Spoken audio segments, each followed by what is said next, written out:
much information coming from the state and state media, it is good to take all this in with a healthy degree of skepticism, but also with saying that there's really nothing to indicate that the charges against Salon are politically motivated. And though she's denied the charges, her defense apparently has been that she joined the banking industry without sufficient experience, with her blaming a, quote, lack of understanding of legal matters. Though I will say, it is very hard to imagine someone pulling off a scam like this by accident. Though this also, as there is a massive debate around the death penalty in this case, with depending on where you go online, people very split on this. Or some saying the death penalty for crimes involving money, that's absolutely crazy. But then you go somewhere else and others very supportive of it, arguing that statements like this have to be made in a world where large companies and top executives usually just have to pay fines. But with all that said, I gotta pass the question off to you here. Where do you land on this? And then, most people have experienced the same stressful feeling of being at the bottom of a mountain of debt to the point where you can't even see a way out. And if you're feeling the stress of mounting debt, or you're feeling like your actions are reducing your debt, they're just not working, today's sponsor, PDS Debt, has a program that rolls all of your payments into one low monthly payment. And more importantly, one low monthly payment based on what you can afford. Right? And they offer options that allow you to pay off your debt in a fraction of the time, saving thousands in interest and fees. Plus, everyone with over $10,000 or more in debt qualifies, and there's no minimum credit score required. And this is PDS Debt, is a top-rated company on Google with an A+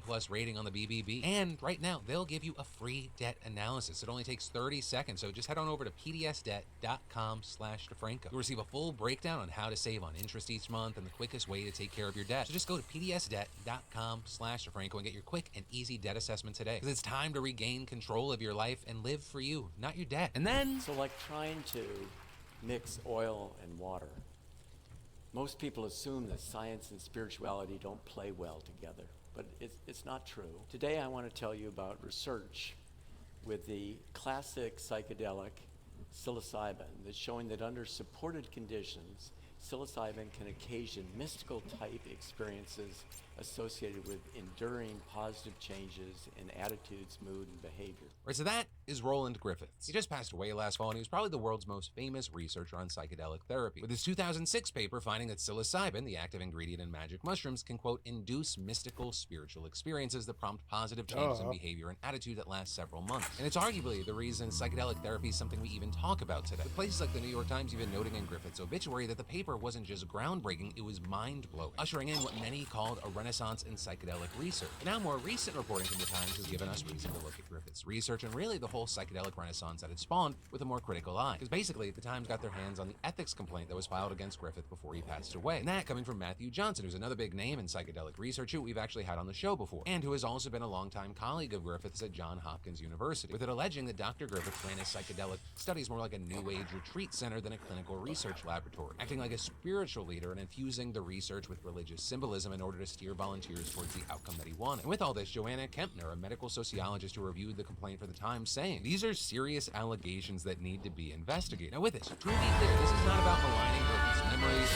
fact, some of the issues that we're going to touch on today were acknowledged by Griffiths himself. And it's also not to dispute a huge body of research showing that psychedelics have real potential for treating psychiatric disorders like anxiety, depression, PTSD, and addiction. In fact, as I've made clear on the show, I am an advocate of its medical use. But it is more to highlight there are smart and qualified people who say that the hype surrounding psychedelics is science. For example, even as the use of psychedelics is skyrocketing both young and middle-aged adults in the U.S., showing that psilocybin is like the most popular one. We actually only have one head-to-head study comparing psilocybin with a traditional antidepressant, with neither one really coming out on top. And with the authors of that study noting that more research is needed, and Nico Free, the psychologist that played published a paper saying that psychedelic science is facing serious challenges that threaten the validity of core findings and raise doubts regarding clinical efficacy and safety. And with that, telling the Times, the inferences drawn in the literature at large certainly don't follow the evidence. And similarly, Laura Volkman, director of the National Institute of Drug Abuse, saying psychedelic drugs have been promoted as a potential cure for many health conditions without adequate research to support these claims, as well as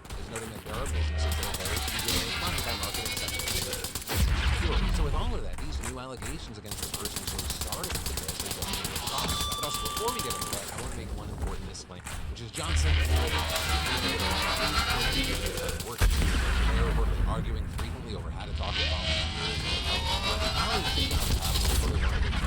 and either with allegations that he acted unprofessionally, leading to his removal from the leadership position. Everything eventually leads to being used resignation. So of course, with that, some might think that Johnson was just there. But you know, maybe that is true. But as I mentioned, while Johnson's complaint is sort of the start and point of this discussion, is in fact only one of many to raise these sort of issues. As So with that said, let's dig into it deep. Griffiths, before studying shrooms, spent several decades publishing research on other mood-altering drugs, with his most well-known contribution being the discovery that caffeine is in fact addictive. But in the 1990s, Griffiths had an experience that changed him. I took up a meditation practice that really altered a core sense of self for me. Yeah, that's what my got best me friends asking did. questions about the nature of spirituality and mystical experience, and how some of these kinds of sudden insights and mystical experiences can dramatically change people.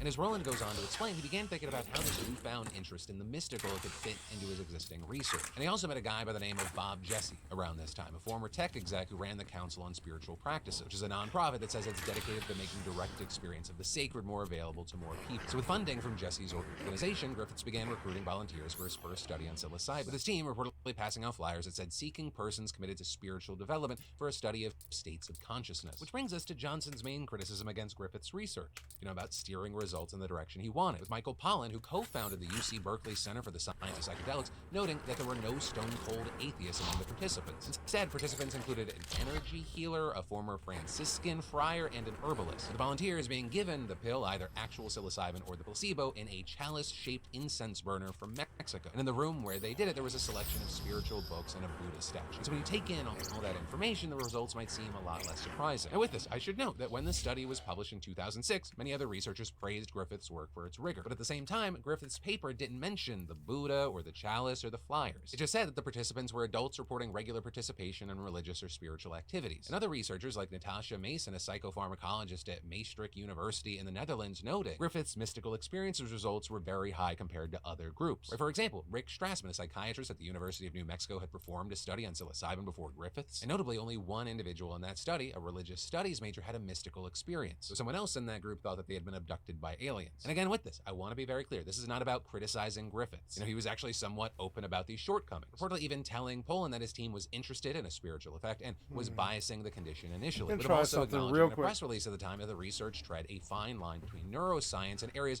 most would consider outside science's realm. But importantly, all these issues weren't just about his 2006 study. They were also about Griffiths' overall style of research. So for example, we have someone by the name of Minogue Doss. They worked with Griffiths on some of his later studies, and they told the Times that he was also taken aback by the forced mystical atmosphere of the studies. And notably with this, Doss also wrote a blog post saying that he is increasingly frustrated by the tendency of the field to make lofty claims about the drugs that stray from the realities and limitations of the data. And going back to Johnson's complaint, he also recounted an instance where Griffiths actually asked at least one volunteer to reconsider her written rating of the spiritual significance of a session, which apparently specifically happened as part of the study that eventually became the most cited paper in the field, a study investigating whether psilocybin could help people cope with cancer. And actually with that, one participant in the study committed suicide a week after storming out of his first session, with the report saying that he was frustrated that he didn't feel the effects of the drug. Okay, I'm sorry, guys. I gotta go pee. I'll be right back. Sorry.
regulators he allegedly urged his team to keep a lid on. And with that, you have a former mentee.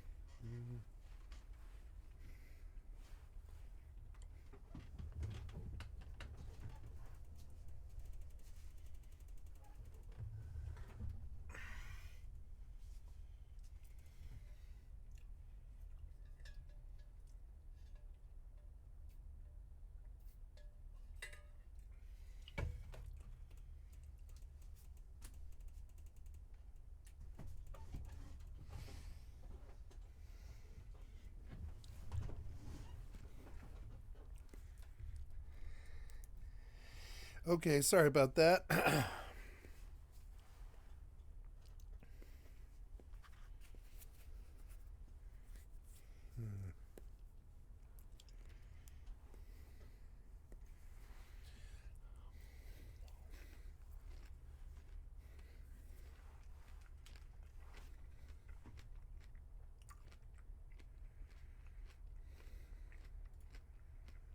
Natalie Gukashian actually talking about this in a paper about the risk of psilocybin-assisted therapy, writing, with recent media portrayals of psychedelics as cure-all drugs, patients who have failed to find relief from other treatments may come to see psychedelics as a last resort. If a study participant believes they have received a much-hyped treatment and still fails to see improvement, demoralization and hopelessness may ensue. And again, I gotta stress this, in a world of out-of-context clips and one-minute attention spans, this is not about pinning everything on Griffiths. As Gukashian says, the media has played a major part in creating this hype. And actually, Griffiths wrote a paper in 2022 warning about a psychedelic hype bubble driven largely by media and industry interests. But this also is he was one of the most public and vocal advocates for their use, often appearing on big talk shows and podcasts, with him saying things on those like, excitingly, exploration of the psilocybin occasioned mystical experience will surely reveal underlying biological mechanisms of action, will likely result in an array of therapeutic applications. I didn't lose much money. It was like 18K. And more importantly, because I lost such profit, but I experiences didn't are lose much money. I didn't lose any money. foundationally related to our moral and our ethical understandings, further research may ultimately prove to be crucial to the very survival of our species. And so with all that, the way that I want to close this segment out, because you've been so kind to listen to myself and these clips just yapping, is that even when you are excited about something, you might even be an advocate for something, you should take time to consider and look at things that potentially detract from that. Because, you know, I can share the story of when I took mushrooms, it was honestly so much better than any antidepressant I've ever taken in my life. But that story is personal to me, it's anecdotal. And the point of having more research, and why we should all call for more research of things that we're against and for, is the pursuit of truth, even though sometimes the truth can be complicated or nuanced. Like with this, maybe certain aspects have been overstated on certain parts. And if you're right, the research just makes your footing even more solid. With all that, I gotta pass the question off to you. What are your thoughts here? And then, did you know that nearly 75% of people have subscriptions that they've just forgotten about? Which I will say, before I started using Rocket Money, I thought I had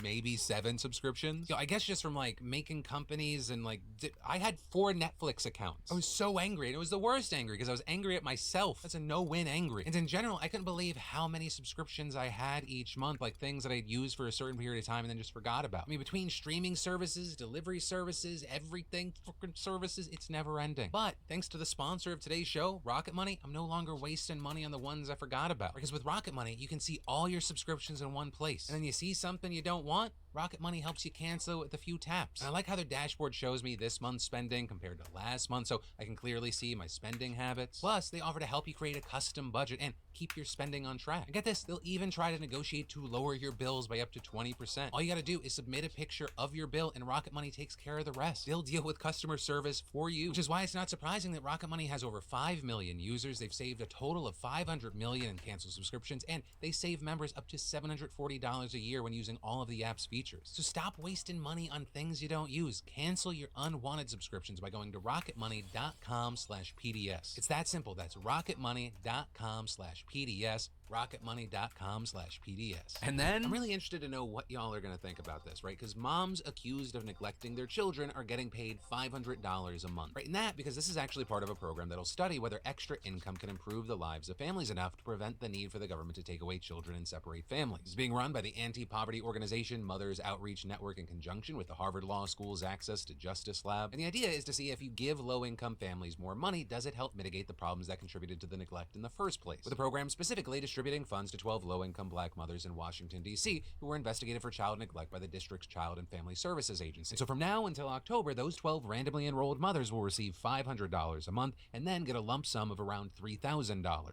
And more specifically, this study focuses on people who have had claims of child neglect investigated and substantiated by the CFSA, but who are also still allowed to keep their children at home. And as it turns out, that's not necessarily uncommon, right? As neglect can be defined as a range of things like a child lacking food, shelter, supervision, or education. And so as a result, officials can take a range of actions depending on the severity of the neglect, like offering child care resources for less serious cases or removing children from homes for more serious ones. And Jim Greiner, the faculty director at the Access to Justice Lab, he made clear that mothers won't be eligible for the program if the neglect allegations against them were severe enough to have their child removed from their home. But also with this, you have some people saying, hey, neglect is neglect. Why are we paying people who neglect their children? That's something that Greiner's even acknowledged, conceding that some people might think it's a terrible idea because it's going to provide a monetary incentive to neglect children. With that, adding that others think that the underlying problem is Your poverty, skill which has means providing increased. money is a fantastic idea because it'll directly alleviate the problem. That was also echoed by Claire Anderson, a senior policy fellow at the University of Chicago's Chapin Hall, who told the Post, there's a societal narrative that child abuse and neglect is an individual action by an individual person doing harm to a child. But saying with that, the evidence shows us that policy choices are contributing significantly to the activation and deployment of child protective services in the lives of families. And Anderson pointing to the fact that decades of research have repeatedly shown that families who have less access to money,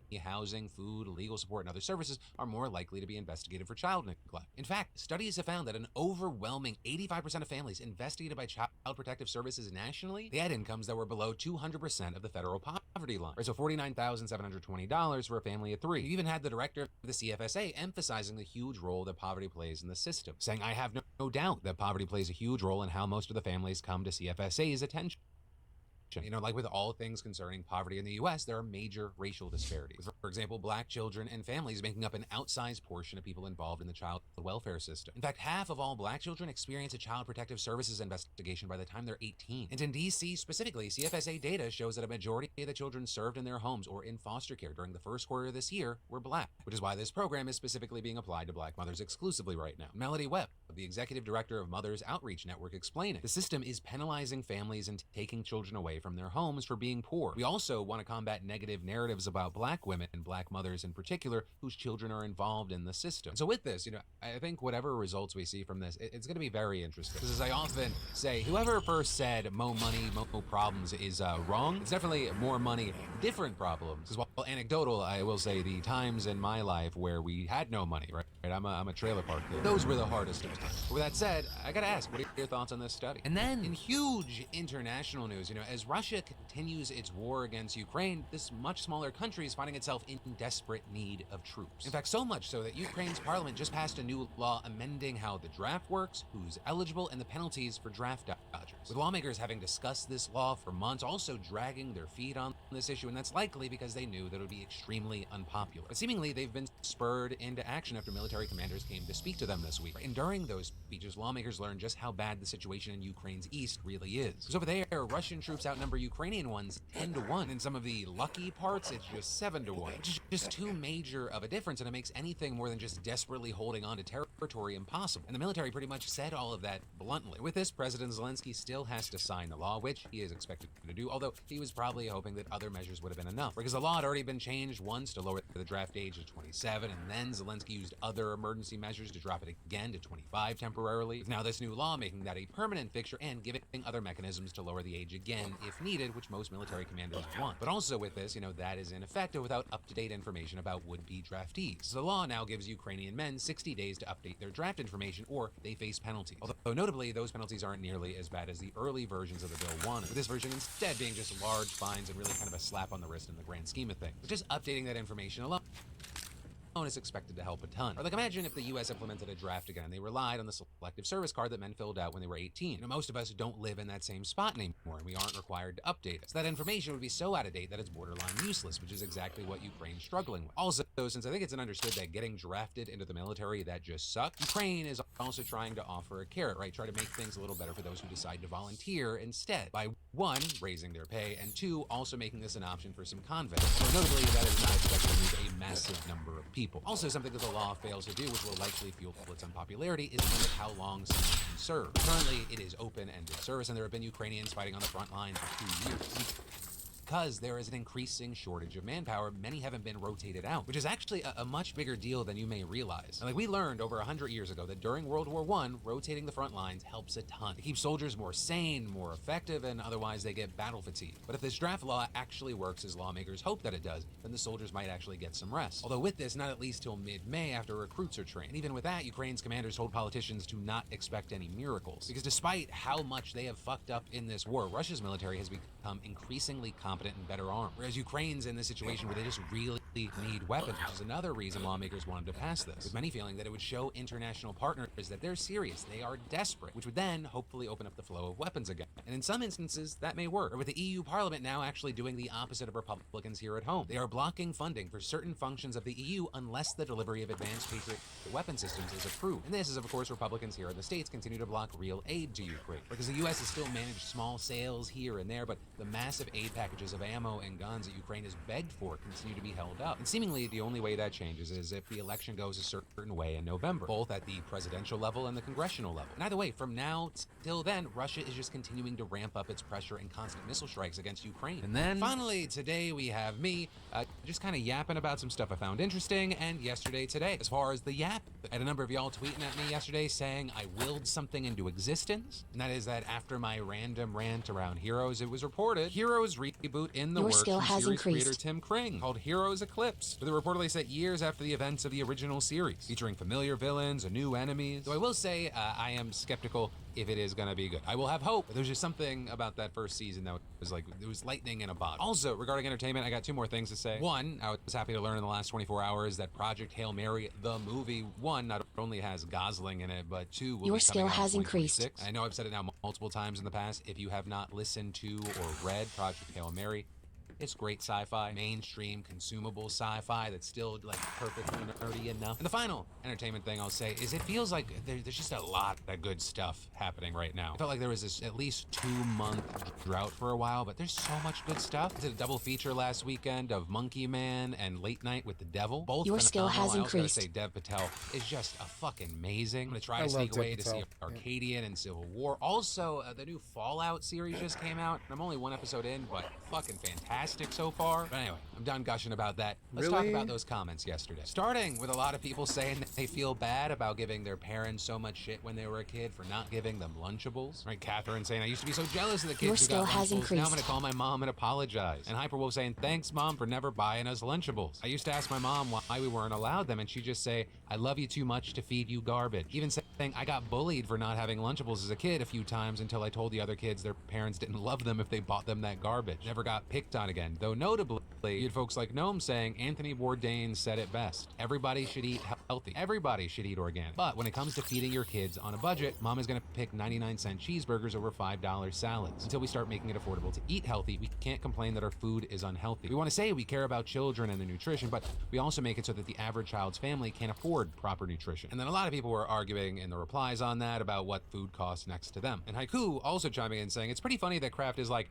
you should not focus on one single ingredient, but they fail to mention that the ingredient in question is literally lead. They're essentially saying, yeah, there is poison, but only one poison, and we added a bunch of other stuff too. Then finally, there was a lot of conversation, understandably, about Elisa Jordana. With Kilometer saying, as a Floridian, we do not claim Elisa Jordana. She's a snowbird who was born in Jersey. She could have broken up with her boyfriend the normal way instead of doing all these theatrics that absolutely put lives at risk, especially streaming while driving. South Florida roads are some of the craziest roads in the state next to I-4, and she's just gonna live stream it while talking on the phone and looking at text? Her license needs to be revoked. With what her boyfriend did, it was scummy. And honestly, fuck that guy. But did she really have to have this mental breakdown on social media to the point where the fight in that car happened? Anything is content, anything for a view. Others adding that she needs to have her account banned for doxing Sarah, and also for abusing her boyfriend live on camera and driving recklessly, endangering other innocent drivers on the road. And Hunter saying the way that he flinched when she approached him, the way he doesn't fight back, the ease at which she attacks him while driving, I highly doubt your skill has increased. Physically abusive towards him. But that, my friends, is where today's show is gonna end. I appreciate you. I love your faces. Incoming party invite on Monday. Yeah, I got a party.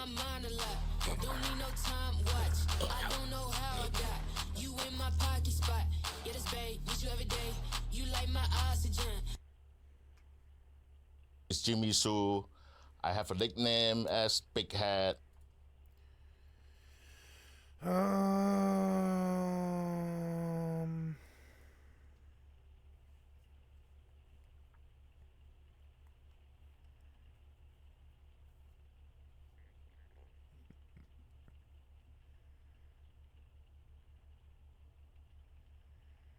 El Chapo's cartel returned 50 cents G unit chain. Oh, here we go. Real-time history. That sounds good. Yeah, let's do that. After 3 years of war, German control in Europe reaches its greatest extent, from the Arctic Circle to Africa, and from the English Channel to the Volga. But all that will change in 1943, a year sometimes called Das Vergessene Kriegsjahr, or the Forgotten Year of the War. As the new year begins, the Red Army tightens its grip on surrounded German forces in Stalingrad, who surrender in February. This marks the first time an entire German field army has laid down its arms, and it won't be the last. Stalingrad is a major turning point in the war, but 1943 has just begun, and the rest of the year will see more dramatic setbacks for the Axis in the European theater. In fact, the very next major Allied blow against Germany will draw some direct comparisons to Stalingrad, Tunisgrad.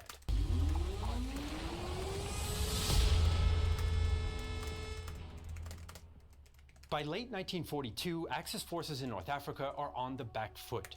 After Rommel's decisive defeat at the Battle of El Alamein in November, British General Bernard Montgomery's 8th Army chases the newly renamed German-Italian Panzer Army back across the Libyan desert. Shortly afterwards, Anglo-American troops under General Dwight D. Eisenhower land in Morocco and Algeria as part of Operation Torch. The goal for both the Axis and Allied armies is Tunisia, home to the last major Axis ports of Bizerte and Tunis.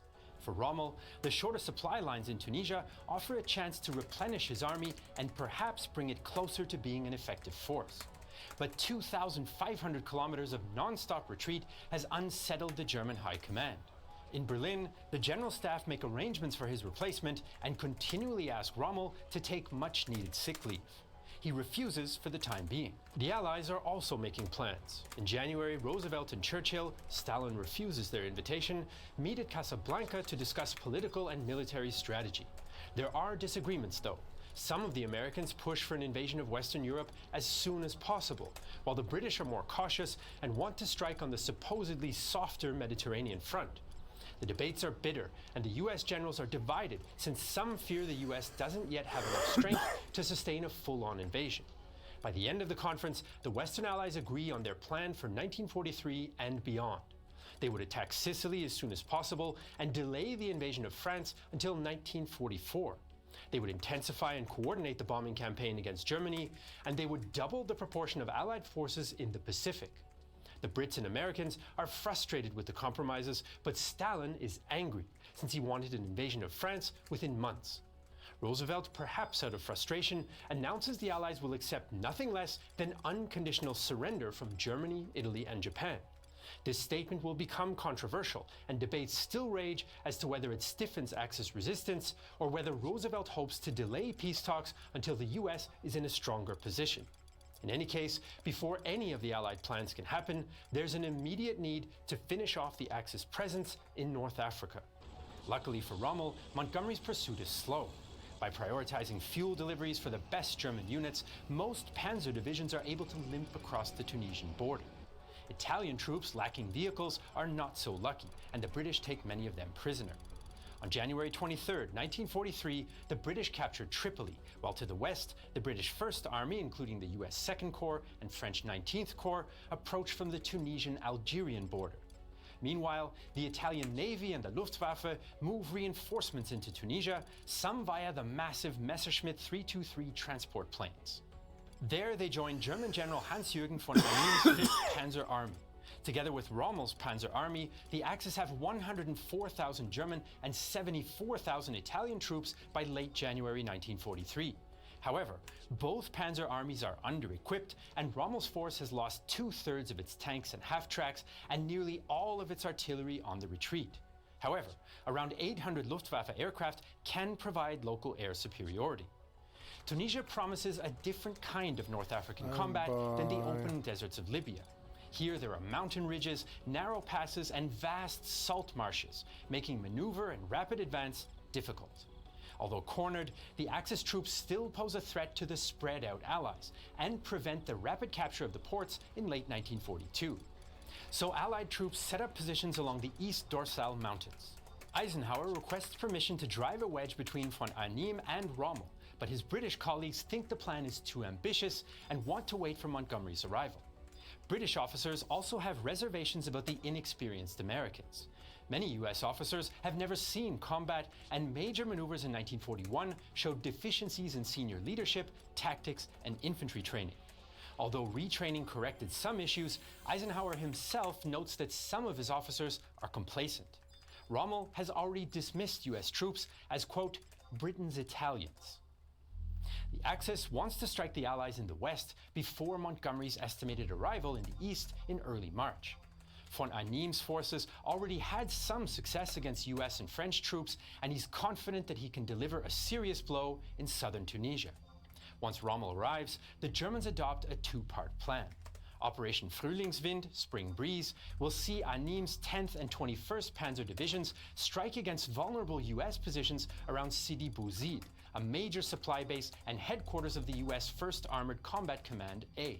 Once von Arnim has pinned US forces there, Rommel's Panzerarmee will launch Operation Morgenluft, Morning Air, a rapid strike from Gabez to Gafsa and through US positions around Kasserine. But things are tense at German headquarters. Rommel and von Arnim don't like each other, and their animosity grows as they work together, which means overall commander Albert Kesselring has to intervene to smooth things over. The dual operations also have no definitive end. Instead, German commanders will quickly draw up extended plans based on the results. On February 14th, von Arnim launches Frühlingswind, with 2 armored columns breaking out of Faid.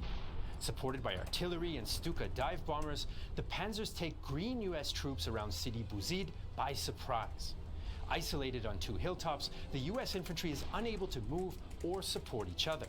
With communications unreliable, Colonel Thomas Drake of the 168th Infantry Regiment sends a desperate report written on toilet paper. Enemy surrounds 2nd Battalion located on Mount Lasuda. Shelled, dive-bombed, and tank attack. Germans have absolute superiority, ground and air. I'm attempting to hold my CP position. Unless help from air and armor comes immediately, infantry will lose immeasurably. But US forces are scattered around the region, and his commander, Lieutenant General Lloyd Fredendall, is over 100 kilometers away at Tebessa. On February 15th, Shermans and Stewarts of the 1st Armored Combat Command A attempt to counterattack the experienced German panzers, but the result is slaughter.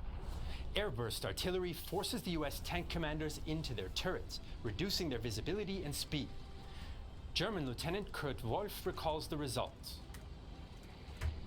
Scarcely had the first shells left our guns than the first 3 enemy tanks were on fire. Soon, there were at least 15 burning tanks ahead of us, and the remaining enemy tanks had retreated. The battalion commander, laughing like a boy, went from company to company, asking us and himself too, "Did you ever see anything like that?" The panicked withdrawal turns into a rout, with US troops fleeing their positions. Meanwhile, Rommel's troops launch Operation Morgenluft, but find that their main target of Gafsa has already been abandoned. But instead of ruthlessly pursuing the fleeing Americans, the Axis units advance cautiously, giving US troops time to take up new positions on the western Dorsal. Rommel, who is still overseeing the final elements of the Libyan evacuation, quickly relocates to take command of the next stage. The success of Frühlingswind and Morgenluft reinvigorates Rommel. He now develops an ambitious plan to surround Allied forces in western Tunisia. Rommel thinks if he gets command of all of von Arnim's armor, including heavy Tiger tanks, he can punch through Kasserine Pass and capture the US supply depot and headquarters at Tebessa. Once resupplied with captured fuel, he could then strike 225 kilometers to Bonn on the Algerian coast, encircling the entire Allied force. He eagerly sends the plan to Kesselring and the Italian Comando Supremo. But von Arnim is against the idea. Instead, he wants to keep his panzers for a conservative operation towards the British depot at Le Kef. Although unlikely to completely defeat the Allies in the West, this will cripple them for the foreseeable future, allowing a stronger defense against Montgomery once he arrives. The result, though, is a compromise. Rommel gets von Arnim's panzers, but must use them to strike towards Le Kiev. Rommel's Operation Sturmflut is set for February 19th. Two main columns would strike towards mountain passes at Kasserine and the Sbiba Gap, and Rommel would reinforce whichever thrust produced the most results. But Rommel wasn't happy with this compromise, as he wrote later. At other times, our higher authorities were so wildly over-optimistic that they hardly knew what to demand of us next. Now, however, when a little boldness really was required, they lacked the guts to give a wholehearted decision. Guarding Kasserine Pass is a weak U.S. force under Colonel Alexander Stark. His cryptic orders from Fredendall reference a stubborn and costly last stand from the U.S. Civil War. Go to Kasserine right away and pull a Stonewall Jackson. Stark's men are mostly construction troops and have never seen action. They struggle to build a hasty defensive line. They do plant 3,000 mines, but simply lay many of these on the road. The Americans do have artillery support, including from a horse-drawn French battery of 75mm guns, but powerful Allied armor reserves stay at the rear to avoid a repeat of the Sidi Bouzid disaster. At first, Rommel tries to force the pass with a decisive strike through the valley, but artillery and machine guns push back the attackers. German commanders order panzer grenadiers to scale the heights either side of the pass and clear out US infantry. Both attacks start with some success, but a lack of air support and artillery means the Germans soon retire. Still, although the defense largely holds, Axis troops are slowly advancing. Fredendall even prepares to abandon his headquarters at Tebessa. Meanwhile, the German strike against Biba is going poorly. British and US anti-tank guns repel the attack, and Rommel decides to focus on Kasserine, including the newly arrived Nebelwerfer rocket artillery. Late on February 20th, US troops abandon their positions, leaving their armor unsupported. The French artillerymen, having fired all their ammunition, spike their guns and fall back too. There's now nothing to stop Rommel's panzers, which breach the pass and destroy a small British armored force that had been sent to block them. Now flushed with victory, Rommel splits his force in three and attacks towards Tebessa, Tala, and Sbiba simultaneously. But the Axis offensive is losing steam, while fresh Allied troops with armor and artillery rush to the front. By splitting up his forces, Rommel has weakened their offensive punch. Although the Germans briefly reach Tala, Allied material superiority is turning the tide. By February 23rd, with clear skies bringing Allied air attacks, it's clear Le Kiev is unreachable and Rommel calls off the attack. The Battle of Kasserine Pass can be seen as both a US and a German defeat. Although German troops forced the pass, the overall German plan failed quickly. US commanders are disappointed at their performance. Some accuse Fredendall of hunkering down in his bunker instead of issuing clear and decisive orders. Following Kasserine, he's replaced by General George Patton. Historian Robert Citino concludes. Although blaming the general is the most simplistic form of military history, it is occasionally hard to avoid. The evidence against Fredendall is overwhelming. Others have been more forgiving, suggesting Fredendall's failure is indicative of wider issues concerning rapidly turning a small peacetime army into a larger warfighting force, such as untested officers and tactics. Furthermore, considering their lack of experience, US troops performed relatively well against German veterans, even according to Rommel. Die Amerikaner hatten sich vorzüglich geschlagen. The Americans performed excellently. Rommel has also been criticized, especially his decision to split his force following Kasserine and expect rapid drives in mountainous terrain. Some historians suggest it is surprising, given his experience in the Alps in World War I, that Rommel didn't clear the heights before his armored push. But Rommel likely felt he didn't have the luxury of time, given Montgomery's 8th Army was closing in. Rommel's relationship with von Arnim impacted the operation too. Rommel was outraged to find out von Arnim only sent half the 10th Panzer Division and kept all the Tigers for himself. Von Arnim instead uses them in his own failed offensive on February 26th, losing 15 of his 19 Tigers. These are losses the Germans cannot afford. By March, they only received 29,000 of the required 140,000 tons of supplies. Meanwhile, the US alone bring in 400,000 tons. What's left of Rommel's forces will now be needed to face off against Montgomery in the east, and Rommel rapidly relocates to the Mareth line to face his old opponent. Rommel doesn't like the new position, which consists of a series of pre-war French forts. But his superiors demand that he stops Eighth Army outside of Tunisia. Hitler promises he'll send new weapons and reinforcements. But by now, Rommel only has 160 tanks, mostly Italian, against 800 tanks in Eighth Army. Meanwhile, losses and fuel shortages mean the Luftwaffe has almost disappeared from the Tunisian sky. Rommel knows Montgomery is getting stronger, so he orders a spoiling attack to disrupt British preparations for March 6th. However, his subordinates attack in the south instead of along the coast, as Rommel had initially wanted. In any case, Montgomery's dug-in tanks and anti-tank guns, including powerful 17-pounders, are waiting for them. The silly buggers came right at us, didn't they? Some of us who were in the early desert fighting expected a Rommel flank attack, something clever. It never happened. They kept coming straight across the plain. Montgomery put it more succinctly. The Marshal has made a balls of it. Although only 94 Axis troops are killed, Rommel loses up to 56 tanks in what is his last action as a commander in North Africa. On March 9th, the Desert Fox finally agrees to take sick leave in Germany. Montgomery now launches his attack on March 16th. It will be a frontal charge supported by a wider flank, largely made up of New Zealand, Indian, and French Senegalese soldiers. The frontal assault initially has some success, establishing a bridgehead across the Wadi Zigaou, but Allied troops soon lose the position with heavy casualties. Frustrated, Montgomery prioritizes the flanking maneuver. Indian troops use their mountain experience to move through rough terrain and attack from behind the Mareth line, while the New Zealand Corps rush further to the Axis rear, breaking through Axis defenses on March 26th. Rommel's replacement, General Giovanni Messe, falls back to the narrow Wadi Akarit position, but Allied forces overrun his lines by combined artillery bombardment, frontal charges, and mountain infiltration.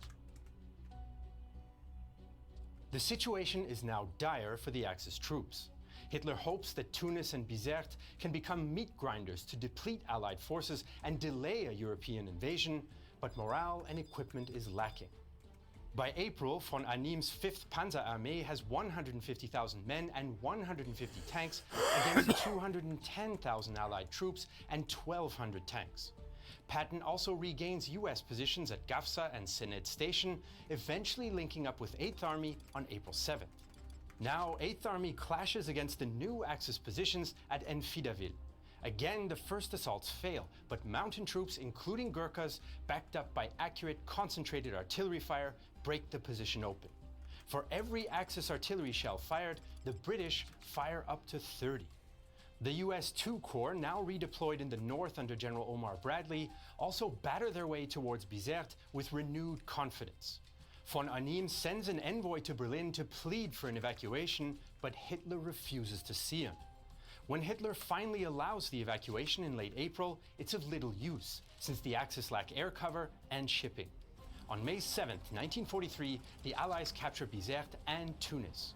On May 13th, Axis forces surrender, along with tens of thousands of their troops.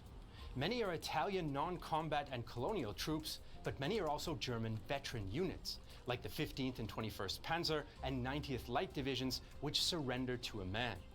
A contingent of the elite Hermann Göring division that fought in Tunisia is also captured, although a few do escape to Sicily. Almost immediately, Allied troops referred to the Tunisia campaign as Tunisgrad, a reference to the recent Soviet victory at Stalingrad. This is due not only to the tough nature of the fighting, but also the seemingly decisive nature of the victory and the number of prisoners taken. Tunisia was not an easy victory for the Allies, and the disasters at Sidi Bouzid and Kasserine Pass tainted British perceptions of the Americans for some time. In total, the Allies suffered 70,000 casualties in Tunisia, with the US losing 2,715 dead, 9,000 wounded, and 6,500 missing or captured in its first major campaign in the Mediterranean theater. Of course, these numbers are not close to Soviet losses at Stalingrad, but they are a large portion of the roughly 240,000 Allied casualties Just for the terrible. whole North African theater Fucking since terrible. 1941. Debacle. Axis losses in Tunisia are up to 62,200. And with for what? 12,200 For killed. what? Also, far less than Stalingrad. Similar to Stalingrad, though, the capture of Tunisia trapped and destroyed a large Axis force of over 250. Some morons can have a power Armies of struggle. Africa may not have been I mean, that's essential the to actual Axis war answer. plans as Some morons successfully could as have a Stalingrad, power But struggle. it was still a significant Axis investment in manpower and resources. Its defeat also eliminated tens of thousands of experienced troops as well as material that Germany desperately needed elsewhere.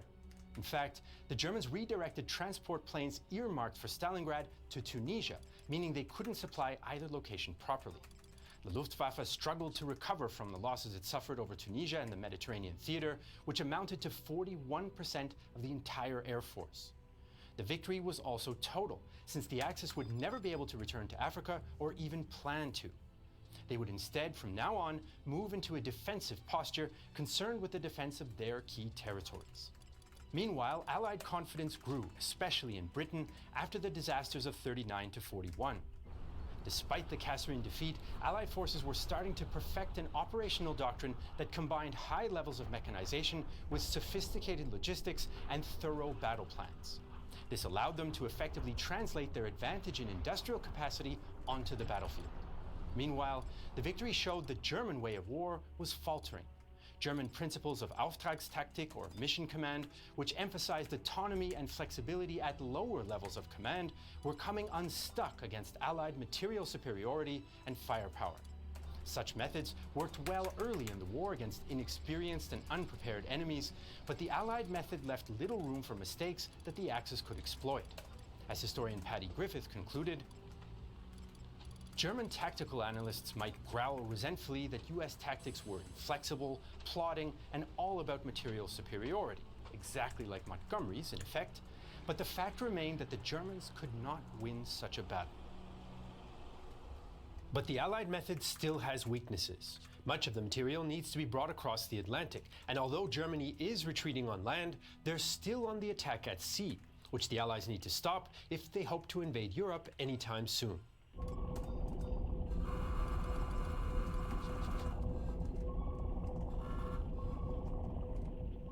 From 1939, German U-boats threaten Allied shipping. Although German surface raiders do play a role, Admiral Karl Dönitz hopes that his submarines can wage a so-called tonnage war against British merchant vessels. This means sinking enough merchant shipping to either massively degrade British military capabilities, or better yet, from the German point of view, force London to surrender. At first, the Germans do have some success. Dönitz calls summer 1940 the happy time, in which U-boats easily target mostly isolated merchantmen, sinking 471. When the US joins the war, this increases to 1,160 in 1942, since there are now more Allied ships to sink. The U-boat crews term this the second happy time, or even American shooting season. For British Prime Minister Winston Churchill, the Atlantic is the critical theater on which all others depend. And by late 1942, it is one of the few areas in which Germany remains decisively on the offensive. In November 1942, U-boats alone sink 768,000 gross tons of Allied shipping, their peak for the entire war. As a result, Churchill asks his allies for more assistance. He also lays down new guidelines for referring to the German submarine threat. Enemy submarines are to be called U-boats. The term submarine is to be reserved for Allied underwater vessels.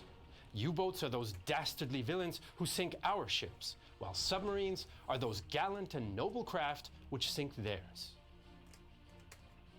At the Allied Casablanca Conference in January 1943, US leaders agreed to prioritize the Atlantic and delay the invasion of France and Germany until 1944. Although some commanders accept reluctantly, others understand it is impossible to use the United Kingdom as a base for invasion with a lingering U-boat threat. But even with promises of more US support, issues remain. Across the Allied effort, there's a significant demand and internal competition for scant resources. Meanwhile, Dönitz has more U-boats than ever. In 1939, Dönitz had just 39 subs, but by early 1943, he has around 300 and more are being built. Then, when Grand Admiral Erich Raeder resigns as Navy Commander-in-Chief in January 1943, Hitler promotes Dönitz to the top naval position. Hitler tells Dönitz to maintain the pressure in the Atlantic, although the Grand Admiral remains realistic about the challenge in a radio broadcast. The harsh realities of the submarine war mean that even more difficult times lie ahead of us. With a submariner in command of the entire German Navy, the Allies also expect the U-boat menace to grow. One area of concern is the mid-Atlantic air gap, a favored U-boat hunting ground known to Allied seamen as Torpedo Junction. By 1943, partly thanks to the massive expansion of the Royal Canadian Navy, Allied warships can provide end-to-end escort, but they're still too few and remain vulnerable without air support. Air bases in the UK, Iceland, US, Newfoundland, and Canada have been improving coverage, but there's still a gap of up to 1,000 kilometers off the Cape of Farewell. Allied commanders try to close it with escort carriers, including retrofitted civilian vessels or very long-range bombers like the B-24 Liberator. But until January 1943, British Coastal Command has only 6 VLR Liberators. The majority go to the bomber offensive against Germany or to the Pacific. Meanwhile, in December 1941, the German Navy's Beobachtungsdienst, intelligence service, cracked the British naval cipher number 3. By intercepting British communications, they organized group attacks on convoys. U-boats locate about 70% of convoys thanks to code breaking. Allied resources are also drained by the 1942 Operation Torch landings in North Africa and the Battle for Tunisia in early 1943. The Royal Navy diverts 125 destroyers and other escort ships to Torch, while fuel demands for African operations mean that North Atlantic convoys have less fuel to outmaneuver U-boats. The result is an increase in sinkings in early 1943. In March alone, German U-boats and surface ships sink 120 Allied ships globally, totaling 704,000 tons, 484,000 of which sinks in the Atlantic. This rapid increase in tonnage sunk 74% over the previous month is often seen as a major crisis. A March 1943 British memorandum claimed, "There is insufficient shipping to allow us to develop the offensives against the enemy which have been decided on. Every ship sunk makes the situation worse. We can no longer rely on evading the U-boat packs, and hence, we shall have to fight the convoys through them." A December 1943 Allied report even goes so far as to suggest victory in the Atlantic, and therefore the entire war was threatened. More recent research, though, has questioned this crisis idea. The supposed March crisis mostly focuses on 2 convoys, which suffered disproportionate losses. 22 of 90 merchant vessels sunk. Overall, however, only 31% of March convoys are attacked, much lower than the 52% attacked in November 1942. In fact, in the first quarter of 1943, sinkings are lower than any 1942 quarter. The Allies are also building more ships than they're losing, with a net gain of 2 million gross tons by March 1943. Perhaps most significantly, there is nothing in German sources which portrays March as a moment of imminent victory. In fact, within 2 months, the U-boats withdraw from the Atlantic in defeat. Just as the March convoy battles are raging, the Allies meet in the Atlantic Convoy Conference to better pool resources and standardize procedures. The top priority is closing the mid-Atlantic air gap and taking the fight to the U-boats. The commander-in-chief of the Western approaches is optimistic. "I really have hopes now that we can turn from the defensive to another and better role, killing them." Early 1943 also sees several tactical, technological, and military developments all coming to fruition around the same time. Ultra-intelligence from the cracked German Enigma is the most well-known tool available to the Allies, but it was by no means the only one, or even the most important. Ultra can provide a general location of most U-boats, which are tracked by the men and women in London's submarine tracking room. Convoys reroute around them, which is an effective tactic. But ultra-intelligence is slow, and sometimes it takes up to 72 hours to decrypt German communications. There are also periodic blackouts when Germans alter their settings, including almost all of 1942. And as the number of U-boats at sea increases, the likelihood of evading them decreases. Ultra is vital as a wider strategic tool, but cannot pinpoint U-boats that are preparing to attack. That's where other technology comes in. By early 1943, more Allied escorts are equipped with better sonar and radar equipment. Underwater ASDIC sonar can listen for submerged U-boats, gauging range and bearing. Not only does this reveal approaching U-boats, but allows for more accurate use of anti-submarine weapons, like the Hedgehog and depth charges. Meanwhile, ships and aircraft equipped with the new 10-centimeter radar can detect U-boats on the surface. None of these tools are perfect, but when combined with others, they create a near impenetrable network of defenses. The first indication of a U-boat attack would be from the ASDIC people, who would pick up a contact. You could hear these pings, and the difference between the ping and the pong is the distance how far the submarine is away. When they think they're right over the top of the submarine, the order is fire. That means the depth charges go. A colossal volume of water would come up. It was almost like lightning going across the water. In daytime, it's a fantastic thing to see. German submariner Anton Staller aboard U-188 is on the receiving end of a depth charge attack in March 1943. Alarm bells shrilled loudly. Destroyer on the starboard bow, range about 5,000 meters. A quick glance at the manometer showed me that we were at 100 meters. At the same instant, for the first time, I heard ahead of us the roar of exploding depth charges. Now I discovered how appallingly loud these sounded underwater. Though fearful, I concentrated on my hydrophone, wondering if I would ever hear anything again in my life.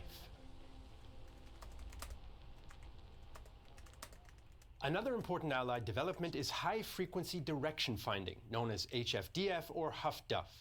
This can detect German U-boat radio communications out to 25 kilometers, close enough to pursue and attack. It greatly outranges surface radar and helps allow escorts to be more proactive. The technology existed since 1942, but in 1943 it's much more available, with at least 2 HFDUF-equipped ships per convoy. With this comes more powerful anti-submarine weapons and better organization. Previously, 6 escorts were considered adequate to protect 24 merchantmen, but civilian experts led by Professor P.M.S. Blackett find that 8 escorts can protect 48 merchant ships just as effectively. This combines smaller convoys into larger ones and frees up escorts which can become mobile support groups, assisting specific convoys that have fallen under attack. The convoys and their escorts also adopt new tactics based on the in-depth analysis of previous convoys. From February 1942, Britain's Western Approaches Tactical Unit conducts war games based on recent attacks to estimate and predict U-boat group tactics. Much of this analysis is carried out by the staff of the Women's Royal Naval Service, better known as the Wrens, who work as plotters, mathematicians, and players in the war games. The result is new evasion, search, and convoy patterns, which are taught to officers in special training courses. By 1945, 5,000 Royal Navy officers have received tactical unit training. And finally, there are more very long-range bombers and escort carriers. By May, Coastal Command has 49 VLR bombers, up from 17 in February. Although dwarfed by the hundreds of bombers attacking German industry, this number is enough to close the air gap.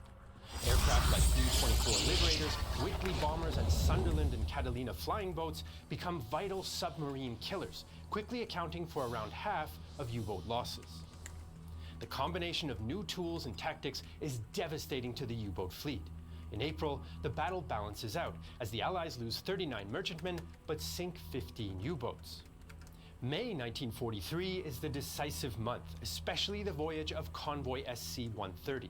Heading to Liverpool from Halifax, Nova Scotia, the convoy has 37 merchantmen and 8 escorts, several equipped with HFDUF and new 10-centimeter radar. German naval intelligence identifies the convoy and gathers up to 25 U-boats in 3 wolf packs to attack. Donau 1 and 2 approach from the southeast, while Wolfpack Illa is already in the area. The plan is to attack the convoy in the air gap, but British ultra-intelligence is already aware of this. However, a system failure means the information is not passed to the escort commander. Even so, when the attack opens on May 18th, the escorts proactively sweep for the U-boats and spoil their attacks, while the convoy also makes evasive turns. Soon the battle moves within the range of approaching Allied aircraft, which hound the U-boats and force them to submerge. By May 21st, U-boat command abandons the attack.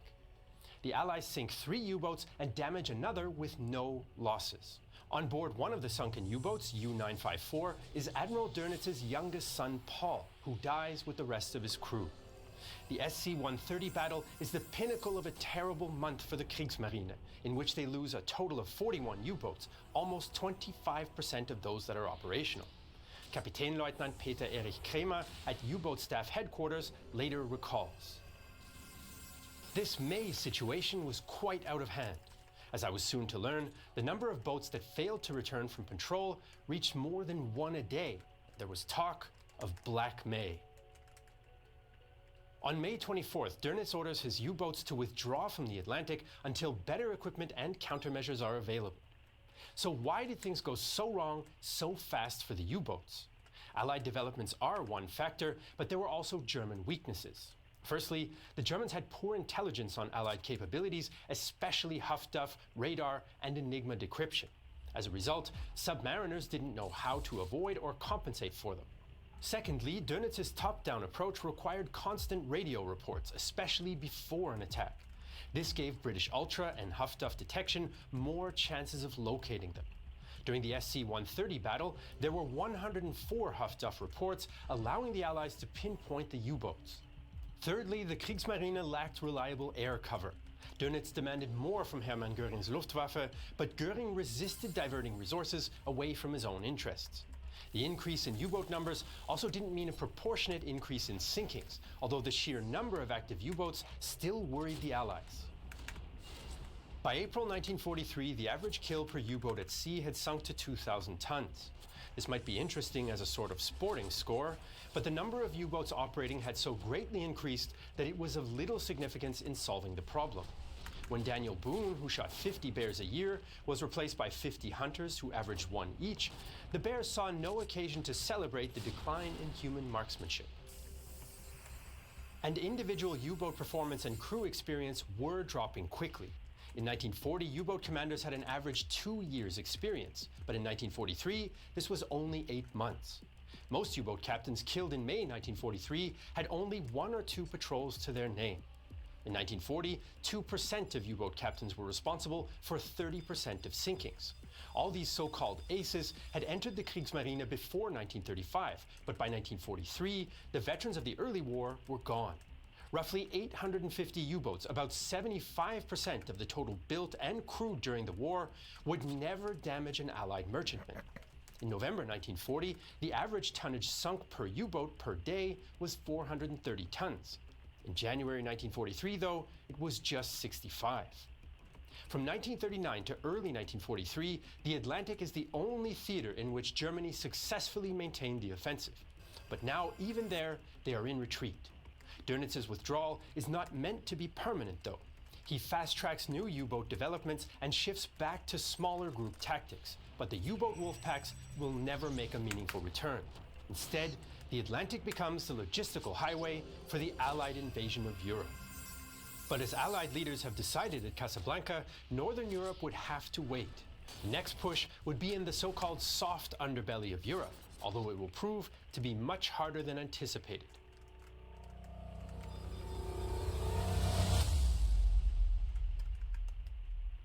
In early 1943, Anglo-American troops decisively defeat Italo-German forces in Tunisia and take 250,000 prisoners. In spring, and after much debate, the combined chiefs of staff confirm Sicily as the next stepping stone towards the invasion of Italy and so-called soft underbelly of Europe.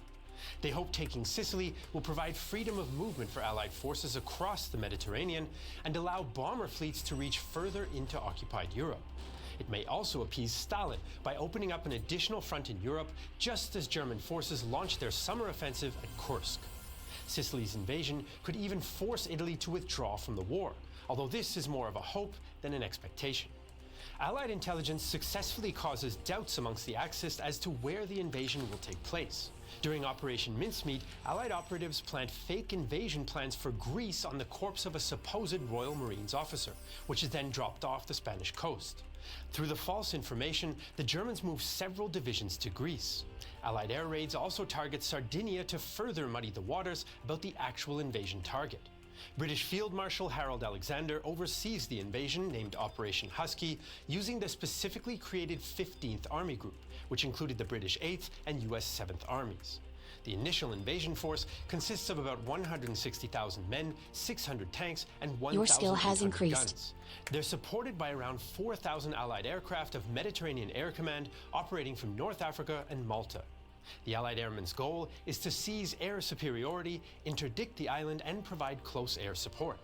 This force will face off against General Alfredo Guzzoni's 6th Italian Army. He has 10 divisions, although 6 of these are mostly static coastal defense divisions. Overall, he has around 200,000 combat troops and 260 tanks and armored cars. They're supported by up to 30,000 German troops and personnel of the 15th Panzer Grenadier Division and Panzer Division Hermann Göring. Considered elite, these German divisions are under-equipped and filled out with replacement soldiers after costly battles on the Eastern Front. But they can still field around 100 Panzer IIIs and IVs and 17 Tiger tanks. In the air, the Axis have up to 1,600 available aircraft from multiple bases on Sicily, Sardinia, and Italy. But the Italians struggle with poor equipment. The Livorno and Napoli divisions are arguably the best in the Italian army, but are largely equipped with obsolete early war tanks or captured French vehicles. Available Axis vehicles are grouped into mobile units, the most powerful of which is Battle Group Schmalz. Its job will be to counter invading forces near Syracuse, Augusta, and Catania. Officially, German troops are under Italian command, but in practice, German commanders are largely independent. Both Allied ground commanders, Bernard Montgomery and George Patton, have been highly critical of the invasion plan during its conception. They request to use their veteran troops from North Africa, but Alexander encourages them to use fresh troops so these can gain experience. Enemy air power is also a major concern for the landing force, so Air Chief Marshal Arthur Tedder suggests capturing and using the well-built-up enemy airfields in the southeast of Sicily. This will allow fighter units to take off directly from Sicily instead of from Malta. Patton and Montgomery also request more close air support during the landing, but Tedder argues that gaining air superiority through bombing enemy airfields is a better use of Allied air power. From early June, Allied planners prepare for the invasion. On June 11th, the Allied Navy and Air Force bombard the nearby fortress islands of Pantelleria and Lampedusa into submission. Then on July 2nd, D-Day -7, Sicily and targets in southern Italy come under heavy aerial and naval bombardment to disrupt and destroy supply lines, airfields, and defenses. As a result, the Axis relocate the vast majority of their aircraft to mainland Italy, leaving only around 125 planes in Sicily. By this time, the Mediterranean Air Command has achieved air superiority over the region, although German Luftflotte 2 still has bomber and fighter reserves available to potentially disrupt a landing in Sicily. Meanwhile, British and American paratroopers are getting ready for their drops. British and American planners developed the airborne component of Husky at short notice, and some commanders are concerned about the drop planned for the night of July 9th. U.S. 82nd Airborne Commander Major General Matthew Ridgway is worried about friendly fire and a lack of night flying experience amongst American pilots. All in all, 5,300 airborne troops are supposed to land in Sicily. U.S. troops will mostly jump from C-47s, while British paratroopers will arrive on gliders. But there's a lack of trained glider pilots, and U.S. C-47 pilots have little experience in towing gliders. Once on the ground, your skill has increased. Will secure important crossroads and bridges to slow or stop Axis counterattacks against the landing beaches. The 82nd Airborne will seize high ground around the junction at Piano Lupo, while the British 1st Air Landing Brigade will capture the important Ponte Grande Bridge near Syracuse. As the first Allied planes head for Sicily, things go quickly wrong. The planes towing gliders rapidly fall out of formation and lose their bearings. Things get even worse when they come under anti-aircraft fire. The tug pilots dip and weave, and some prematurely release their gliders. Of the 144 gliders dispatched, only 54 land in Sicily, and only 6 on target. Up to 69 may have crashed into the sea, likely drowning around 300 pilots. This meant only around 100 men are immediately available to attack their targets. The American drop fares little better. Pilots again lose their way in the dark, while strong winds batter the landing zones. Most paratroopers land in small groups, and less than 200 are immediately available to capture the Piano Lupo junction. In many cases, troopers simply land and make their way towards the noise of battle.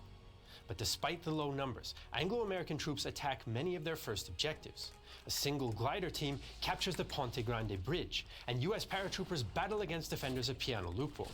U.S. paratrooper Bob Fielder recalls approaching the nearby Piazza Ridge. Suddenly, there was an unmistakable, loud, ripping burst from a rapid-fire German machine gun. Never having heard the sound of 1,200 rounds per minute, I wondered, what in the world is that? At Ponte Grande, Italian troops with mortars and armored cars attacked the British paratroopers, whittling their numbers down to just 70. Your skill has increased. Paratroopers now await relief by seaborne forces. Despite the high casualties, the misdrops do have one benefit. The widely dispersed landings make the invasion seem larger than it actually is, and Axis forces are occupied dealing with guerrilla-style attacks. Although Guzzoni announces an invasion, Axis Command makes no serious effort to counter it on the beaches. Coinciding with the nighttime airdrops are coastal commando raids by No. 3 Commando and SAS teams. Their job was to clear the coastal guns and obstacles. At around 3 a.m. on July 10th, the first seaborne units land. At Your skill has increased. The Royal Marines, 1st Canadian and 51st Highland Divisions come ashore in the darkness to find most Italian positions abandoned. In many cases, the coastal defenders have simply fled their posts. The British 50th and 5th Divisions land south of Syracuse to equally light resistance. By 5 a.m., the Brits and Canadians have secured the beaches and heavier landing craft deliver tanks and trucks. Allied troops take Pacino Airfield, which they then ready for Allied aircraft. The British 50th Division runs into British paratroopers who've just retreated from the Ponte Grande, and together they rapidly retake the bridge. The U.S. landings also largely go to plan despite the rough seas. Major General Lucien Truscott's 3rd Division lands first and sweeps towards Licata to cover the landing beach's left flank. As they advance, they knock out coastal defenses and railway guns to clear the way for other divisions. In the east, the 45th Division capture the Comiso airfield and secure the landing beach's right flank. The 1st Infantry Division lands at Gela, including a contingent of French Moroccan troops, and although resistance is stiffer, they take the town by 8 a.m. By now, the first serious Axis counterattacks arrive, as Guzzoni orders the Livorno and Hermann Göring divisions against the U.S. beaches. However, bombing and paratrooper activity has cut communications, meaning these first counterattacks are poorly coordinated. To the east, Italian black shirt militia attack the Canadians, who easily push them back. British troops now approach Syracuse, a major port and key to continuous naval supply for the British landing forces. Guzzoni hopes its formidable defenses will protect it. However, Allied troops enter in the afternoon to a reportedly riotous welcome by the locals. Italian units do counterattack towards the city, including with captured French R-35 tanks. But by now, British troops have brought up anti-tank guns and other defenses. Italian tank commander Adamo Profico recalls the attack. We left my tank in the lead. After a few hundred meters, my driver turned to me and shouted, "Mines!" The tracks of our tank had already gone over the first mines, which duly went off. The second tank arrived at full speed, and as it took the curve, a gun hit its right tracks. This disabled its steering, and it careened off, rolling down the escarpment. Right on its heels, the third tank arrived, also going at full speed. As soon as it had made the curve, its front was hit. By the end of D-Day, Allied commanders likely feel things are going well. Their troops are ashore, beachheads are expanding, several captured airfields are already in use by Allied fighters, and Syracuse has fallen. But there are mounting issues. Of the 5,300 airborne troops dispatched, only 2,000 are fit for duty the next day. Army commanders on the ground also complain about a lack of air cover. With Allied aircraft occupied with fighter and fleet escort missions, no close air support is available on D-Day and D+1. This lack of continuous air cover allows a German Luftwaffe attack against the Gela transport area to get through and sink the ammunition ship SS Robert Rowan. The Axis forces are also recovering from the initial shock. Now that they've identified the landing beaches and Allied forces, Guzzoni orders more organized counterattacks. Battle Group Schmalz blocks Allied progress towards Augusta, while the Livorno and Hermann Göring divisions make a stronger move against the Gela beachhead. On July 11th, 3 Italo-German columns attempt to break through Your to skill Gela. has increased. In the west and center, the Americans repel the Livorno division with heavy losses. However, the Hermann Göring division's panzers make better progress against the light anti-tank weapons of Your US skill has screening increased. forces. German tanks break open the line and head for Gela and the beaches. With Allied tactical support aircraft busy elsewhere, the 1st Division rushes anti-tank guns and armor ashore. Eventually, a handful of vulnerable catapult-launched Navy spotter planes are able to direct naval gunfire and stop the German attack. Axis commanders realized the offshore armada would destroy any further attempts to reach the shore. Your so skill their has forces increased. withdraw and take up blocking positions around Porto Leone. But despite the failure of Italo-German counterattacks, they do slow the progress of the American 1st and 45th Divisions. The Luftwaffe is less successful and are only able to offer sporadic resistance from the remaining Sicilian airfields. Johannes Steinhoff from Jagdgeschwader 77 later recounts the desperation in his memoirs. With what we could scrape together of the remnants of the group, we would fly along the north coast Your skill over has Etna's increased. crater towards the Straits of Messina, where we would fling ourselves at the B-17 flying fortresses in a series of uncoordinated attacks. Our numbers were so few that we would do little damage, and even that little depended upon our breaking through to the bombers. To reinforce the US troops, further paratrooper drops are planned for late July 11th, but the drop is another disaster. Recent German bomber Your skill attacks has have increased. the Allied anti-aircraft units on high alert. When the Navy and Army gunners spot the friendly C-47s, they mistake them for Axis craft and open fire on them. 23 of the 144 transport planes are lost to friendly fire, with an estimated 90 aircrew and 229 paratrooper casualties. A report by the 82nd Airborne Division blamed a lack of communication and preparation among the ground forces. Meanwhile, Fleet Commander Admiral Andrew Cunningham blamed the pilots for flying outside of agreed air corridors. As the US advance bogs down, the British 8th Army makes better progress along the coast. The Brits take Augusta on July 12th, but resistance from dug-in enemy units is stiffening. Montgomery now develops a plan to open new routes of advance for British troops. While continuing to push towards Catania along the coast, he orders the 30 Corps to swing around Mount Etna from the west, with the aim of cutting the island in two. However, this requires British troops to take over US objectives around Caltagirone and give them exclusive use of Highway 124. Patton is outraged that his force is now relegated to supporting the British maneuver. So, in response, Alexander allows the US 3rd Division to advance towards Agrigento. As Montgomery takes increasing control of the offensive, German commanders are also taking control of the defense. General der Panzertruppe Hans-Valentin Hube of the 14th Corps takes over de facto command of the island, while incoming German formations are preparing to reinforce him. The elite 1st Fallschirmjäger Division is on the way, as is the freshly reformed 29th Panzergrenadier Division. On July 13th, Montgomery opens his major push towards Catania. First, nighttime airborne and seaborne commando raids will capture 2 bridges, the Ponte de Malati and the Ponte de Primasole. The 50th Division will then break through Axis defenses around 30 kilometers to the south, link up with the commandos, and strike out for Catania. Once again, the airdrops go poorly. Both friendly and enemy anti-aircraft fire forces nearly 30% of the gliders to return to base, and only 200 Incoming men TOW. and 3 anti-tank guns drop near their target. To make matters worse, they've dropped directly on top of the newly arrived 1st Fallschirmjäger Division. The British do capture Primasole Bridge, but come under immediate German attack. The Brits use captured anti-tank guns and mines to repel the assaults, Incoming but TOW. casualties are mounting and ammunition is running out.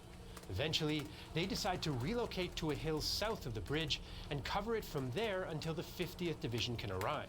However, the 50th Division expected to fight against Italian units, not hardened German paratroopers, and their progress is slow.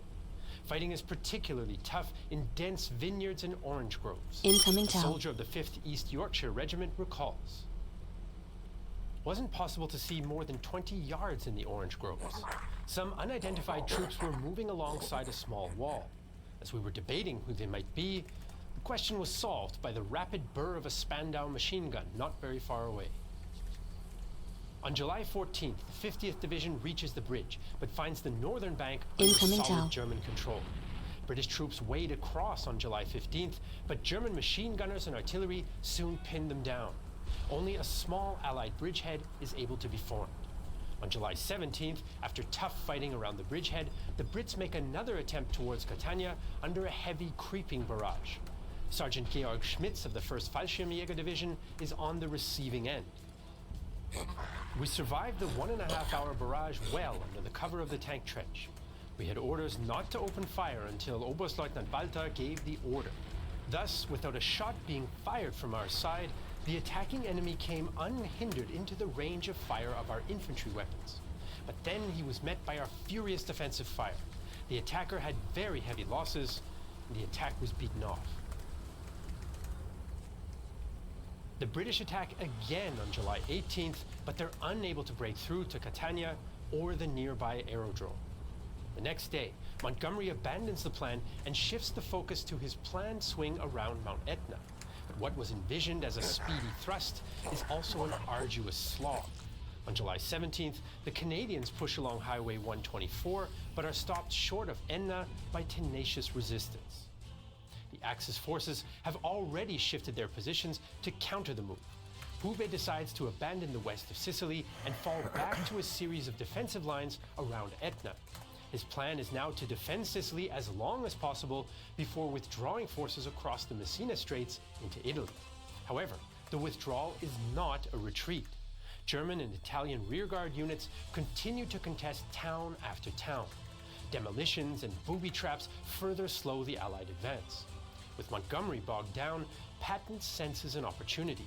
He demands that U.S. forces be given a more significant objective, arguing there's a political necessity for the American public to see their troops at work.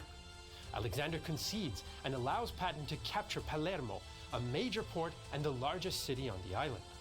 U.S. forces, especially the 2nd Armored Division, now race forward against isolated pockets of mostly Italian troops, who often surrender after token resistance. Colonel James Gavin of the 82nd Airborne recalls. It was unlike anything else I'd encountered during the war. Suddenly, a machine gun or anti-tank weapon would open up, and then the white flags would appear. A shot had been fired for honor, but it was just as likely to cause casualties as a shot fired in anger. The US troops have another advantage in their drive across Sicily. Large numbers of American troops are Italian Americans, some with Sicilian heritage. They occasionally receive a warm reception from locals and can use their connections to gain important intelligence. US intelligence also makes use of criminal connections among New York mafia families with ties to Sicily. Local Sicilian mafia, opposed to Mussolini, helps gather intelligence and guide Allied troops through the mountain passes. Meanwhile, German troops report a hostile attitude toward their continued presence. German paratrooper Josef Klein recalls the response to his unit's demolitions work. In Trecastiani, some civilians emerged as spokesmen, waving old hunting rifles around and assuming a threatening posture. The kerfuffle did not end until our platoon sergeant had a machine gun group with an MG-42 set up on the market square. On at least one occasion, tensions spill over into murder. The Hermann Göring Division shoots 16 Italian men in Castiglione di Sicilia, likely as retaliation for supposed thefts. By July 22nd, the Americans have taken Palermo, and the Allies have practically cut the island in two at Termini Imerese. US troops take 50,000 Italian prisoners with only 272 casualties. Patton now directs his troops along northern Sicily to participate in the attack towards Messina. Indeed, for him it has now become a race about whether the Americans or the British will get to Messina first. Meanwhile, in Rome, the war takes an unexpected and dramatic turn.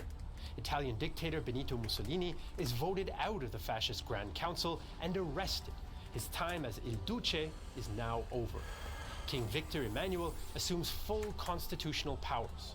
Mussolini had faced a growing conspiracy from within his own general staff, and the Sicilian invasion, paired with the Allied bombing of mainland Italy, act as the final nail in the coffin.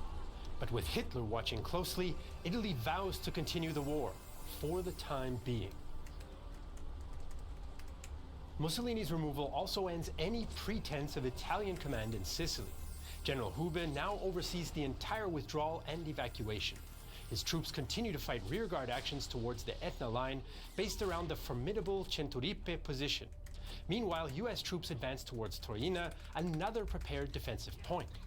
Carefully positioned German anti-tank guns, machine guns, and tanks take their toll. In many cases, small groups of Axis troops delay entire Allied divisions in the narrow mountain roads. Progress is also hampered by a lack of close air support coordination by the Allies. The process of requesting airstrikes is slow and convoluted, and in any case, fragile radio equipment breaks down or cannot get through the mountainous terrain. Confused boundaries between US and British units add to the problem. As the British 30 Corps assault Centuripe, fighter bombers of the US 12th Air Support Command attack them by mistake. 30 Corps Commander Lieutenant General Oliver Leese phones General Omar Bradley to complain. What have we done that your chaps would want to bomb us? They've hit right on top of my headquarters. They have really plastered the town. Exhausted and inexperienced Allied units are now near breaking point. Major Derek de Stackpool of the 7th Royal Marines, an entirely green formation, recalls an attack on Ditaino. My God, when I think of the things that went wrong, the unpreparedness and the rush and hurry of the whole blasted amateurish mess up. Poor old 7th RM. Never have so many been buggered about by so few. Only the release of experienced units from North Africa breaks the deadlock. Aided by the arrival of the British 78th Battle Axe Division, the British and Canadians capture Centuripe and its dominating heights on August 1st. On August 6th, the US 1st Division finally captures Troina, but only after the Axis counterattack no less than 24 times. With these two positions lost, Hube knows that the battle is now over. He speeds up preparations for evacuation, but continues his punishing rearguard actions. The British 3rd Division, advancing along the coast, is especially held up at Monte Fratello. To assist it, Patton orders amphibious landings behind enemy lines on August 8th, 11th, and 16th. Although risky, these so-called end runs do ease the advance. The British also conduct their own landing on August 16th to cut off retreating elements of the Hermann Göring Division, but are unable to catch them. Both Allied forces now converge on Messina, and during the night of August 16th, the vanguard of the US 3rd Division enters the outskirts. Hube's well-organized evacuation comes to an end. The narrow straits, coastal guns, and large anti-aircraft forces means the Allied forces mostly don't disrupt the evacuation, and on August 17th, Hube's command is one of the last units to leave Sicily. Of the eventual 460,000 Allied troops in Sicily, around 5,000 are killed and up to 16,000 wounded in Operation Husky. An additional 3,500 are missing. Of those killed, 1,400 are paratroopers. German losses are 4,500 killed, 13,500 wounded, and around 10,000 missing or captured. Italian losses are especially high.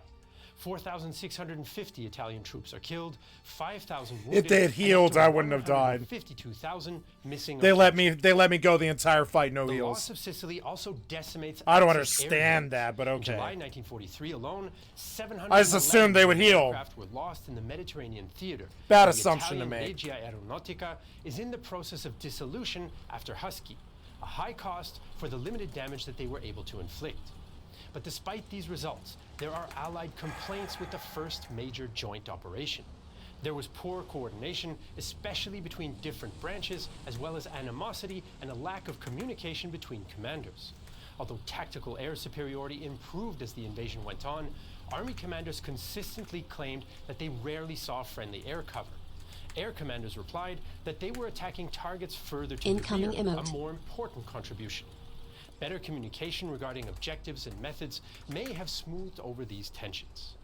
Alexander is also accused of giving Montgomery too much control and undervaluing US troops' potential, while Patton too is criticized You've by been both examined. superiors and subordinates.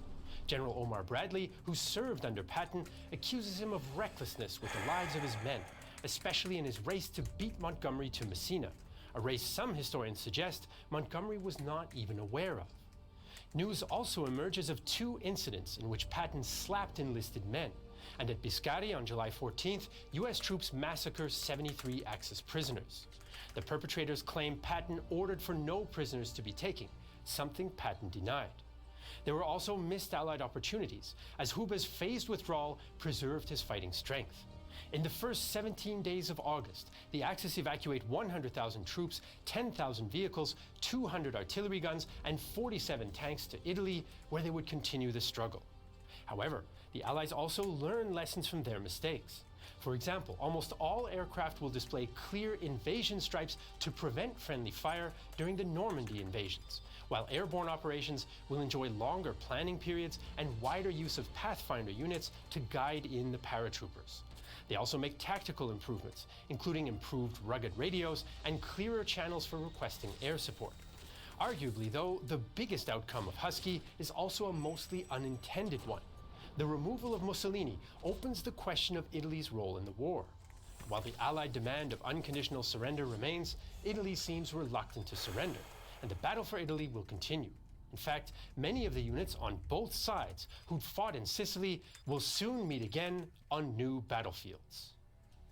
The next step for the Allies is the invasion of the Italian peninsula, which begins on September 3rd, an event that causes the collapse of Mussolini's regime and a new Italian government to join the Allies.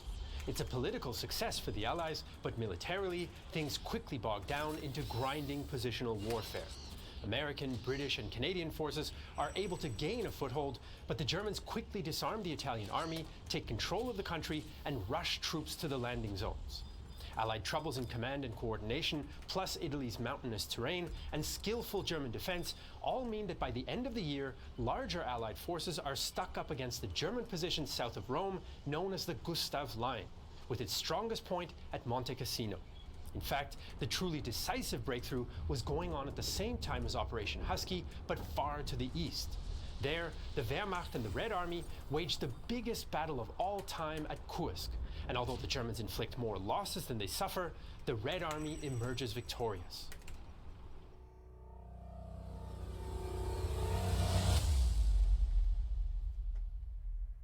In spring 1943, Nazi Germany's leaders are facing a strategic dilemma. The Soviets stopped their 1942 offensive at Stalingrad, Allied bombers are pounding German cities, Axis forces in North Africa surrendered to the British and Americans, and Allied ships are winning the war against the U-boats. But Adolf Hitler and his generals know they cannot defeat the Soviet Union while fighting a multi-front war, so he is cautious. This year, we cannot undertake any large operation in the east. We must avoid all risks. I think we can only make limited strikes. Hitler believes that once the Anglo-Americans try and fail to open a second front in France, he'll be able to strike a decisive blow against the USSR. The immediate priority for him is to draw the Red Army into a battle of attrition to weaken it so badly that the Soviets won't be able to launch a major offensive of their own in 1943. This is especially important since in spring 1943, the Red Army outnumbers the Wehrmacht in the east 2.1 to 1 in men, 4.6 to 1 in tanks, and 3.1 to 1 in guns. And despite the catastrophic losses in men and equipment suffered by the Soviet Union in 41 and 42, Red Army commanders are indeed planning sweeping offensives. They plan to smash the Germans around Oryol, which would open the way to Bryansk, Minsk, Poland, and even East Prussia, while a simultaneous offensive through Kharkiv would let them recapture Poltava and Kiev and threaten Your the skill German has rear increased. to the north or its allies Hungary and Romania. If the Soviet plan works, the war might be over by 1944.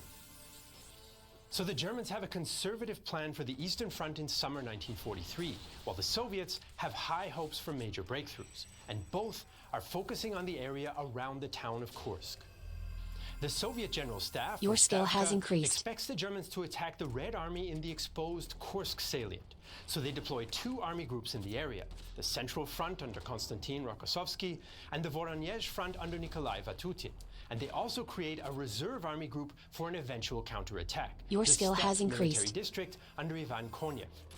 Red Army engineers also turned the salient into a fortress to bleed out the attacking Germans. But some Soviet leaders begin to doubt the defensive plan given the long delays in building fortifications.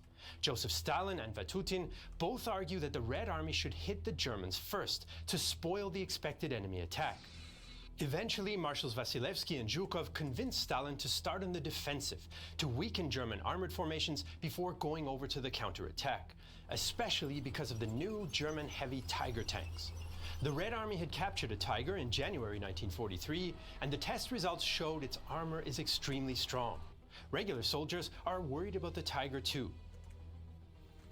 But the Germans have gotten ahead of us with their tanks again. The worst is that our guns and tanks aren't equal to the Tiger. Learning how to fight against Tigers is a key part of Soviet preparations. Red Army anti-tank crews learn to target vision ports or commander's hatches, which have a tendency to shear off after a hit. The Soviets build 6 defensive belts to protect the salient and prevent a German breakthrough. Together, the belts include 9,200 kilometers of trenches, sometimes 4 lines deep, along with 1 million mines. Most of the 300,000 civilian workers who work on the fortifications are women. The 2 first belts are the strongest, to allow the destruction of German tanks, and it's here that the Soviets create anti-tank strongpoints. A typical strongpoint has a company of anti-tank riflemen, a squad of engineers with explosives, 4 to 10 anti-tank guns, and 2 or 3 tanks or self-propelled guns. Soviet troops also dig in their vehicles so that only the turrets are visible to the enemy. But German aircraft detect the Soviet strongpoints, and so the Wehrmacht command issues instructions on how to engage them. The numerous anti-tank strongpoints visible in aerial photographs must be engaged as follows. Stuka dive bomber attack immediately followed by grenadiers attacking with fire support from Tigers. Strongpoints are to be suppressed by artillery fire and Tiger gunfire. Then the infantry attack, followed by a supporting attack by tanks. Aside from fortifications, the backbone of the Soviet defense is artillery, and they have lots of it, up to 70 guns per kilometer of front in some sectors.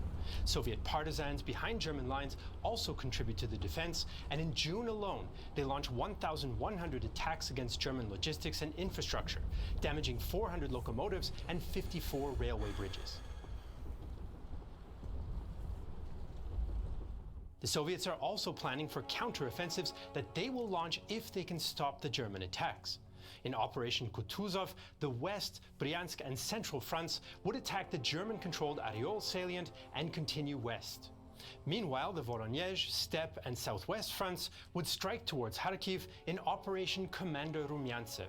You're gonna heal, So the Red or are we Army is just planning resting for a the whole German attack time? around Or... Kursk and preparing a massive counteroffensive. And it is these preparations that help make up Hitler's mind about where to strike. Hitler originally wants to attack in the Donbass region to secure control of its critical natural resources. It is his generals who convinced the Führer to attack at Kursk to cripple the Soviet offensive potential. And he's not the author of the attack plan, unlike what German generals will later say after the war. But the attack is delayed, and Hitler and his generals debate about what to do. In April, 9th Army Commander General Walter Model tells Hitler that he thinks he can win at Kursk, but his army isn't strong enough yet, so Hitler decides to wait until reinforcements arrive.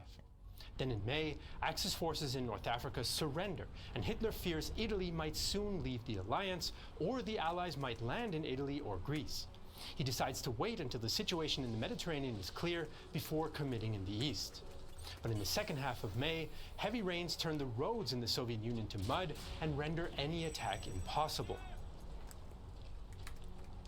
In June, everything is ready, but Hitler is still hesitant. Field Marshal Erich von Manstein and General Kurt Zeitzler have been telling him that the Red Army around Kursk is getting stronger, and the longer the Germans wait, the worse their chances will be. So Hitler decides he'll wait for the Soviets to attack first instead. Then, in late June, Army Group Center Commander Günther von Kluge convinces Hitler he must attack as soon as possible, and the Führer agrees. The offensive, Unternehmen Zitadelle, or Operation Citadel, is set to begin on July 5th, 1943. The German plan is to encircle the Soviets and crush them. Model's 9th Army is to break through the strongest Soviet positions in just 2 days and complete the northern half of the encirclement. The southern pincer consists of General Hermann Holtz's 4th Panzer Army and Army Detachment Kempf. Hoth's tanks will lead the assault until they meet up with the 9th Army and trap the Red Army's best forces in a pocket. Including their reserves, the Germans have about 900,000 men, 3,900 tanks and self-propelled guns, 1,800 planes, and 8,300 artillery pieces and mortars. These figures, though, include the 2nd Army that would not participate in the attack. But the German plan has a fatal flaw. They badly underestimate Soviet strength. Including reserves, the Red Army has 2.6 million men, 8,900 tanks and self-propelled guns, 5,900 planes, and 47,400 artillery pieces and mortars that it can throw into the battle. They've also introduced new heavy weapon systems like the Su-122 and Su-152 self-propelled guns. So the Germans have finally decided to attack at Kursk, just what the Soviets have been preparing for. But when the battle starts, the Red Army is in for a surprise. On the night of July 4th, 5th, several German soldiers cross the lines to surrender and tell the Soviets the attack is imminent. Soviet aircraft and artillery spring into action to catch the Germans in their jumping off positions. General Rokossovsky later records his assessment. Our artillery fire plastered the enemy troops preparing to attack, caused heavy losses, especially in artillery, and disrupted command systems. Our strikes surprised the fascists and made them think that we were about to attack. Their plans were disrupted and confusion spread amongst German soldiers. It took 2 hours before the enemy artillery started preparatory fire, which was disorganized and weak. For decades, this is the picture accepted by Soviet and Western historians. But it's not true. In reality, Soviet artillery strikes too soon and does little damage, and German fighters shoot down 300 Soviet planes on the first day alone. When the ground attack begins on July 5th, the Germans break through the first defensive belt in the north and in the south. The next day, they pierce the second belt, shocking Soviet commanders who expected their months of preparation would provide better results. The Central and Voronezh fronts both rush in their reserves, but a major counterattack in the north fails to drive the Germans back. Rokossovsky now orders that Soviet tanks should not be sent against German armor, as he writes later. Given the superiority of the enemy, especially in heavy tanks, our tanks should only counterattack against infantry or light vehicles, and even then, only when our fire had already disorganized enemy dispositions. This order was necessary given the situation. There were cases when our tankers rushed to attack Tigers, only to be pushed back behind the infantry with heavy losses. In the south, the Soviet counterattack turns into a giant tank battle as Soviet units try to encircle the German armored spearhead. As in the north, German tanks dominate the battlefield here too. On July 8th alone, they knock out 343 Soviet tanks and self-propelled guns against just 20 German losses. The Soviets have spent some of their reserves with no result, and the Germans in the south push farther. In the north, Model's 9th Army struggles once it reaches the 3rd Soviet defensive belt. Soviet mines, including anti-tank mines upgraded with artillery shells, take out many German vehicles, and heavy Red Army artillery fire holds up German infantry. The Germans notice that Red Army tactics against their heavy tanks are taking a toll as well. Particularly noticeable was that the commander's hatch was often pierced or badly damaged. Russian regulations for engaging Tigers were prepared surprisingly quickly, and the enemy stubbornly followed them with all weapons. Field Marshal von Kluge blames 9th Army's failure squarely on Soviet firepower, but hopes to continue the offensive after regrouping. Another issue is coordination between German tanks and infantry, as in the case of the 33rd Panzergrenadier Regiment's assault on a hill. The tanks of the 35th Panzer Regiment should have, as discussed and agreed, immediately pushed to the top of the hill. Our attack ran into strong enemy fire, some of it flanking fire, but we advanced better than expected. On the crest, however, there was extraordinarily hard hand-to-hand fighting. The Russians had to be literally dragged from every foxhole.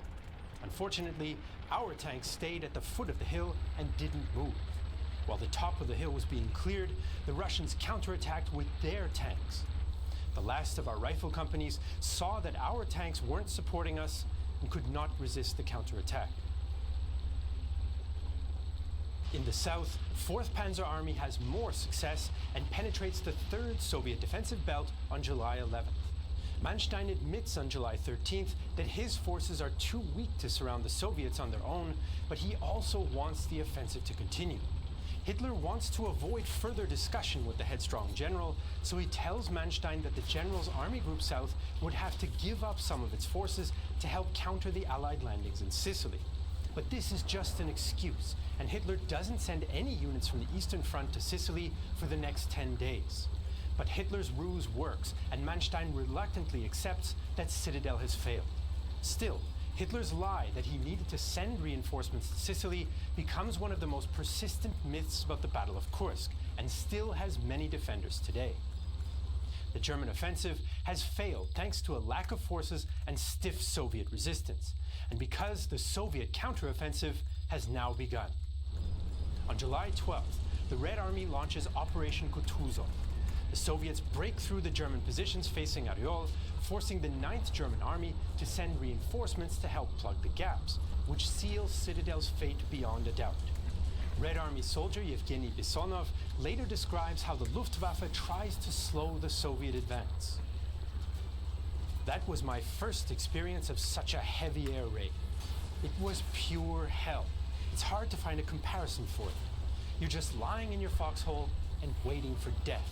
Bombs are exploding all around. The ground is shaking, and you are shaking.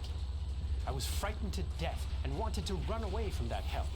But I was a platoon commander and had to stay with my soldiers. Further south, the Red Army attacks 4th Panzer Army's vulnerable spearhead. The 5th Guards Tank Army, supported by the 5th Guards Army, will lead the charge after having sat in reserve so far. The Soviet Tank Army is to destroy German armor near the village of Prokhorovka, break through the German line, and drive ahead 30 kilometers. The Soviets use radio transmissions and fake troop movements to confuse the Germans into thinking that there are 2 more Soviet armies west of the German spearheads, but this is just a trick. The attack is so critical to the Soviets that Stalin sends Marshal Vasilevsky himself to Prokhorovka. But when Vasilevsky realizes that the Germans have advanced much farther than expected, he panics and orders a rushed start to the operation on the morning of the 12th. But the Red Army isn't yet ready, and when the 5th Guards Tank Army smashes into the 2nd SS Panzer Corps, confusion reigns. German intelligence fails to anticipate the Soviet attack, so Waffen-SS soldiers like Erhard Goers are completely surprised. We were all sleeping. Then they were on top of us, with planes, endless tanks with infantry on them. It was hell. They were around us, above us, and in the midst of us. We fought man against man. We jumped out of our foxholes, jumped on our vehicles, and took on all comers. It was hell. Despite the shock, the Germans recover and inflict a heavy defeat on the attacking 5th Guards Tank Army. The Waffen-SS units not only hold their positions, but also knock out 382 Soviet tanks and assault guns, of which 227 are completely destroyed.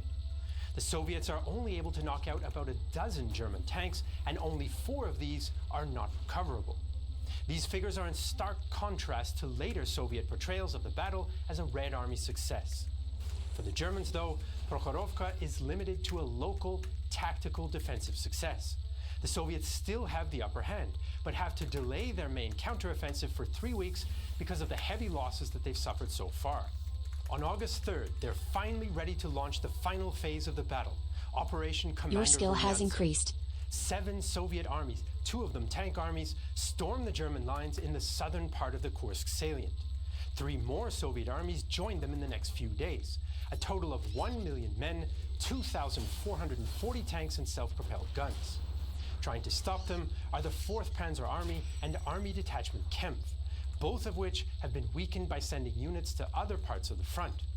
They've only got 210,000 men and 640 tanks and assault guns, of which just 270 are actually combat ready. The Red Army immediately smashes the German line north of Kharkiv and advances towards the southwest. German units have to avoid being surrounded, so they beat a hasty retreat. On August 5th, Soviet forces liberate Belgorod and Aryol. For the first time since the start of the Great Patriotic War, the Red Army has beaten the Wehrmacht in a big summer battle. In Moscow, Red Army cannons fire a massive 124-gun salute at midnight to commemorate the double liberation. On the 7th, elements of General Katukov's 1st Tank Army reach Bohodukhiv, just 50 kilometers from Kharkiv and nearly behind the German forces fighting there. The German command rushes panzer divisions from other parts of the front and manages to stop the Soviet tank spearhead. In the following days, both sides send more and more reinforcements into the fighting, which develops into another major tank battle. The desperate Germans even weaken their forces defending Kharkiv, which Hitler wants to hold at all costs, to stop this dangerous Soviet drive. The Soviets are trying to push farther southwest towards Poltava, the most important communications and logistics hub for Germany's Army Group South. On August 11th, the Red Army launches another attack, this time with the fresh 1st Guards Army of the Southwest Front. The goal is to encircle Kharkiv from the south. Army Detachment Kempf is now surrounded on 3 sides, and the defense of Kharkiv is becoming untenable. The Germans are able to stop the Voronezh front west of Kharkiv, but the steppe and southwest fronts are getting closer and closer to the city. By the 18th, Hitler has to admit that the situation in Kharkiv is hopeless for the Wehrmacht, and prolonging the city's defense risks another Stalingrad-style disaster. He allows Manstein to give up the city if necessary. The same day, the Germans complete their retreat from the Aryol sector, bringing Operation Kutuzov to a close. The Soviet pincers close ever tighter around Kharkiv, and on the night of August 22nd to 23rd, the Wehrmacht leaves the city to the Red Army. The Battle of Kursk, which has raged for 50 days, is over. The Battle of Kursk is the biggest battle of the Second World War and one of the bloodiest in history. Historians still argue about Soviet losses today, and the exact figures will probably never be known. In all probability, at least 1.2 million Red Army soldiers are killed or wounded, 7,000 tanks and assault guns destroyed, and 3,000 aircraft lost. The Germans lose about 203,000 dead, wounded, and missing, 1,200 tanks and self-propelled guns, and 650 aircraft. Although Soviet losses are far heavier and the Red Army fails to achieve its operational goals, Kursk is a serious defeat for the Germans. They hesitated before deciding to attack and to exploit the initial successes. They underestimated the enemy, had inaccurate intel, and all this without any margin for error given their logistical and numerical disadvantages. They don't achieve any of the goals that they had when they attacked in July either. They don't destroy the Soviet forces in the Kursk salient, they don't weaken the Red Army enough to prevent its offensive, they don't shorten the front to free up reserves, and they don't capture hundreds of thousands of Soviet prisoners that they wanted to put to work as forced laborers back in Germany. Hitler had hoped that a victory at Kursk would convince the world that the Wehrmacht was invincible, but the result is the opposite. For the first time, the Red Army stopped a major German summer offensive within a few days, and despite enormous losses, went over to the offensive all along the Eastern Front. By the end of summer 1943, German combat power in the East was exhausted, and they could no longer replace their losses. The defeat at Kursk also has repercussions at home. In spring 1943, most Germans still believed military victory over the USSR was possible, but after Kursk, morale begins to fall. And the victory at Kursk was the start of more Axis setbacks in the east. Your skill has From increased. August to December, the Red Army throws the Germans back from Kharkiv to the Dnipro River. Soviet forces recapture Kiev in November, but German forces fight hard and manage to keep a few bridgeheads on the eastern bank. At German headquarters, these minor successes and the stabilization of the line in December are optimistically interpreted as a sign that they might have weathered the storm. Meanwhile, another storm is brewing in the skies above the Reich as the British and American air forces launch their bombing campaign to strike at German industry and civilian morale.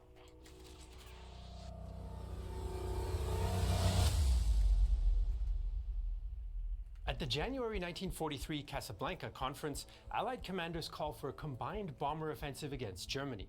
The goal is to hit key industries and military targets in preparation for an invasion in 1944. Allied command still prioritizes U-boat facilities at first, but by June 1943, the point-blank directive shifts the focus to German aircraft and ball-bearing production. U.S. Army Air Force Chief Henry Arnold strongly supports strategic bombing and has expanded U.S. air power since 1940. He especially believes that the targeted daytime bombing of specific key industries like oil or ball bearings can cripple German war production. British Bomber Command Chief Arthur Harris, who's skeptical of such bottleneck bombing, wants the US to join the RAF in nighttime area bombing, but Arnold maintains independence. The RAF and USAAF campaigns will build on each other, but are largely separate. From the US side, the 8th Bomber Command will carry out most of the new missions for summer and fall 1943, flying from RAF bases across East Anglia. By late summer, the US had almost 400 heavy B-17 bombers in 21 bombardment groups ready for operations in the skies over occupied Europe. The 8th conducted small-scale raids, especially in occupied France in 1942, but a lack of bombers limited operations against Germany. By 1943, though, new aircraft, personnel, and equipment are arriving, allowing for operations to be ramped up. In summer 1943, the 8th launched a series of raids to coincide with the RAF's bombing of Hamburg. Starting on July 24, 1943, US bombers hit targets across Norway and Germany over 6 days in a mini-campaign known as Blitz Week, with mixed results. A firestorm in Hamburg damages some U-boat production facilities and kills and wounds thousands of civilians, while the Norway bombing sets back nitrate production by a few months. But bomber losses mount, and the available fighter escorts are inadequate. Overall, the USAAF lose about 100 B-17s across Blitz Week, with 90 casualties. Still, replacements are arriving from the US, and commanders plan new, even more ambitious raids. Operation Double Strike targets the Regensburg aircraft factories and Schweinfurt ball bearing plant in a coordinated raid, the deepest yet into Germany. Colonel Curtis LeMay's 4th Bombardment Wing will attack the Messerschmitt factory at Regensburg before flying on to land in North Africa. Planners hope these so-called shuttle raids confuse enemy air controllers and wrong-foot defending fighters. The 4th Wing's unexpected flight to Algeria will hopefully divert Luftwaffe resources away from the 1st Bombardment Wing's outward and return flight to Schweinfurt. This is even more vital as both raids will lack fighter escort for much of their route. Fuel limitations mean that many escorts will turn back near the Dutch border, while long-range additional fuel tanks are scarce. And indeed, the raid on August 17th quickly goes wrong. Poor weather delays the departure of the Schweinfurt force, meaning it takes off 4 hours after the Regensburg force, instead of the planned 10 minutes. As the 146 Regensburg bombers pass into Luftwaffe operational areas, German fighters scramble and attack along a 260-kilometer aerial battlefield. We came down on them from the front and slightly above. The huge airplanes were quickly distinguished as individual targets. We aimed at the fuselage and the right engine. We fired, then ripped through the entire bunch like a fantastic moment. Some of the monsters had caught fire. I dodged their huge, shark-like tails with their large, black code lead. Over Regensburg, the fighters withdraw, and the bombing is generally effective. One of its biggest impacts is unintended, as it destroys secret experimental Me-262 jet fighter fuselages. The diversion south also works and confuses the Germans. However, it's of little use to the delayed Schweinfurt force flying along a similar route as the Regensburg bombers. German fighters have time to land, rearm, refuel, and attack the second penetration even harder than the first. After a grueling air battle, the bombers reach their target, but bombing is less accurate. The combined raids are costly for the 8th. 60 B-17s are shot down and 11 scrapped on their return, with 600 casualties, around 16% of the entire force. US bomber air crews claim to have shot down 288 enemy aircraft, but the real figure is closer to 47, with only 16 German pilots killed. Of this number, most were shot down by escorting fighters. The hugely exaggerated claims of shot-down enemy fighters are sometimes viewed skeptically by commanders, but accepted in the interest of morale. This is important, as statistically, bomber crews face some of the worst odds for all combatants. US experts consider the B-17 Flying Fortress robust and well defended by a crew of 10, more than similar British heavy bombers. The navigator and bombardier share the front of the plane and function as gunners when needed. The pilot and co-pilot are positioned with the engineer, who mans the top turret as required. The radio man in the center of the plane also has his own machine gun, although most defensive fire is provided by a lower ball turret, 2 waist gunners, and the tail gunner. To improve the B-17's weaker frontal defenses, later G models have a remote-controlled chin turret usually operated by the bombardier, although these are not widely available until 1944. Instead, many late 1943 B-17s had additional guns installed in the plexiglass nose. In general, the B-17 is supposed to be self-defending in large formations, although gunners lack training, and despite wildly exaggerated claims, German losses to B-17 defensive fire remain low. One 8th Air Force commander was critical. I really felt that the gunners, in some cases, were more a hazard than they were a protection. I do not think we will ever know how many airplanes we shot down ourselves by this wild spraying of 50 caliber machine guns. US planners try to improve the B-17s, but enemy fighters and flak are just 2 of many dangers. Accidents are a problem, made worse by lack of maintenance time, as are friendly fire, collisions in formation flying, frostbite, and poor weather. Many pilots lack experience taking off and landing in fog, especially with overladen planes. An overloaded B-17 stalling out under 1,000 feet met its spectacular end in seconds. 3 tons of bombs, 2,700 gallons of high-octane fuel, about 6,000 rounds of 50 caliber ammunition, along with oxygen tanks, hydraulic and lubricating oil, all hitting the ground at over 200 miles an hour, left nothing but a steaming black smear. A whole crew bailing out is possible, but dangerous. Crew have to grab their parachutes in time, fight against the forces of a tumbling plane, and avoid other planes or debris in the sky. Pilots often remain on board to keep the plane flying level. The men also fear being shot while parachuting, and German civilians occasionally attack downed bomber crews. Stoked by Nazi propaganda regarding Anglo-American Luftgangsters, conservative estimates suggest lynch mobs kill around 350 downed airmen, especially from 1944, although the actual figure might be higher. German troops, though, generally do take prisoners. Sergeant Ray Manley recalls his reception after bailing out.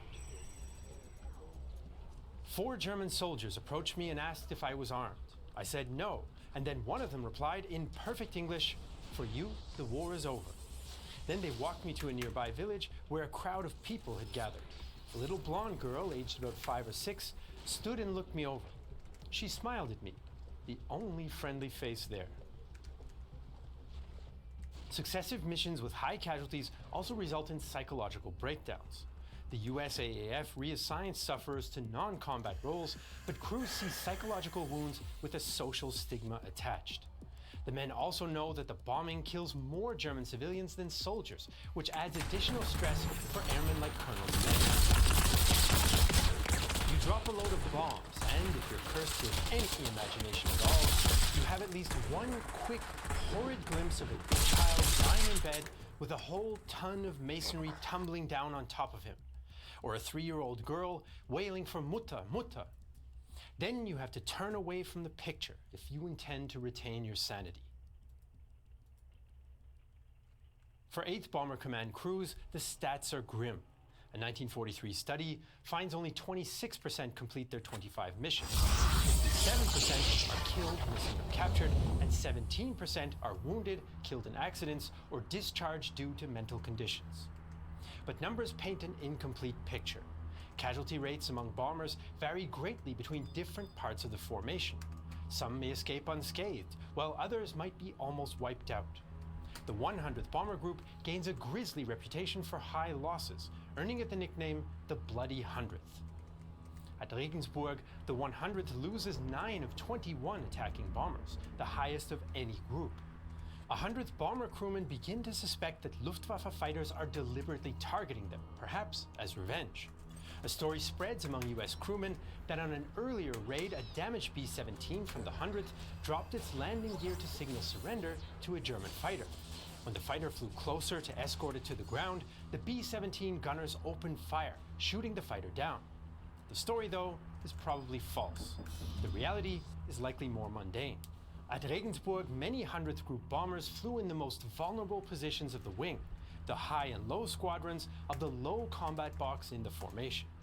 These exposed positions lacked the supporting fire of the central ones and were often targeted first, earning the nickname Purple Heart or Coffin Corner.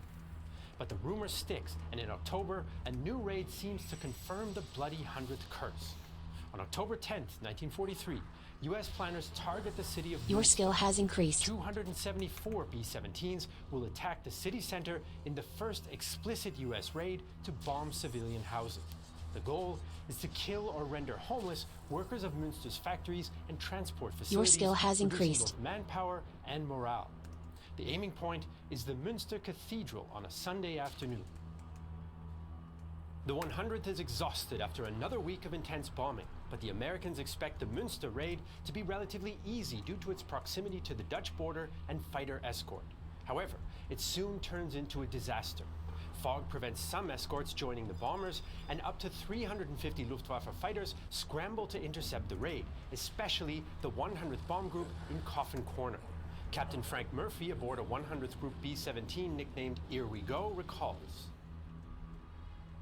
The German aircraft came after the 100th in seemingly endless waves. As one element of fighters broke away, another was turning for a head-on attack far ahead of us. Fighter after fighter flew directly into our formation, passing so close that we could distinctly see the German pilots in their cockpits. More than once, I turned away from the attacking fighters, fully expecting a certain head-on collision. Within moments, German Me-109s and FW-190s shoot down 3 of the lead squadron. Damaged bombers, Your skill has falling increased. out of formation, found themselves especially vulnerable to heavy twin-engine German aircraft like the Me-110, 410, and Ju-88. The bombers' gunners attempted to drive off the attacks, but weapons jam, crewmen are wounded, and ammunition runs out. The B-17's waist guns and turrets are often the most dangerous position to man. Within stricken B-17s, chaotic scenes play out. I heard loud yelling behind me. I turned and saw Sergeant Auger squatting beside the navigator with blood streaming down his face. The navigator, obviously in a state of complete shock, was screaming at him, "Get back on your guns or I'll kill you." He started searching through his gear for his pistol. The US loses 30 B-17s. Of the 100th Group's 13 bombers on the raid, 12 are shot down, with 32 Your killed skill has and 88 increased. captured. The lone surviving bomber, the Royal Flush, limps home on 2 engines, a non-functioning oxygen system, and wounded crew. Its pilot, Your Robert skill has Rosenthal, increased. will go on to complete 52 missions, double the standard tour. Despite the losses, the lead bombers hit Münster, killing 700 Your skill civilians. has increased. For the bombers, the lesson of October's so-called Black Week is the need for better long-range fighter escort. New fighters like the P-51 Mustang and improved fuel drop tanks are coming, but Allied plans to cripple the German war industry mean bomber missions often outrange fighter escort. 4 days after Münster, the 100th Bomb Group joins another ambitious mission deep into Germany. The target is once again Schweinfurt. Bomber Command believes a raid on the ball bearing plant can set back German fighter production by months. It will be the biggest US raid yet. 383 B-17s in 2 forces will penetrate into Germany without fighter escort. Within 100 kilometers of their route, around 1,100 Luftwaffe fighters are based. US veterans of the first Schweinfurt raid 2 months prior are concerned. When the briefing officer said, "Gentlemen, your target for today is Schweinfurt," everyone groaned. Your skill has The ball bearing increased. plants would be heavily defended. We knew our 3rd mission would be one hell of a fight. Once again, the raid starts poorly. Delays and bad weather confuse fighter escort rendezvous. By the time escorting P-47s near the German border, some have only 15 minutes of fuel left for combat. Mechanical problems mean that only 291 bombers continue on to the target. When the Allied fighter escort turns back around Aachen, the Luftwaffe attack with everything they have, including a new weapon. The tail gunner shouted that an Me-110 behind us, out of range, was firing something at us, and it was leaving a black stream of smoke. We didn't know what it was at the time, but we discovered later that it was a rocket. The missile exploded right under our plane. It felt as if we were on an elevator. It lifted us up and did all kinds of damage. The American bombers arranged themselves into mutually supporting masses up to 100 strong, but Luftwaffe planes launched coordinated attacks. While twin-engine Zerstörer aircraft volley rockets into B-17 formations to cause disruption, single-engine fighters accelerate and open up with a group attack. Once out of formation or damaged, isolated bombers can be picked off from all directions. As the Americans approach Schweinfurt, flak guns, some crewed by teenagers, take over the defense. Our fire control equipment registered the formation immediately. Every 3 seconds, the alarm bell rang. That means volley fire from all guns. The enemy aircraft were densely surrounded by the airbursts of anti-aircraft shells. Large, dark, in some places blood-red clouds of smoke and dust hung over the city. Often only afterwards were we stricken with fear. We 16-year-olds had to overcome it each in his own way. 228 B-17s reach Schweinfurt to bomb it, with generally good accuracy. The Luftwaffe pursues them on the return flight as well. Only when the bombers reach the safety of escort fighters near the channel do the equally exhausted Germans retire. Some Luftwaffe pilots have flown 3 individual sorties during the raid. US losses are 60 B-17s shot down and 121 damaged, 17 beyond repair. 600 men are dead or missing. 13-year-old German civilian Ernst Reichert finds a crashed bomber outside of Schweinfurt. With other boys, I ran straight to the suspected emergency landing site. On the left in the burned-out cockpit was the completely charred and shrunken pilot. His hands still gripped the steering wheel tightly. The flying fortress had already burned down and was still smoking. Behind the pilot, there was another crewman, also charred, tilted sideways.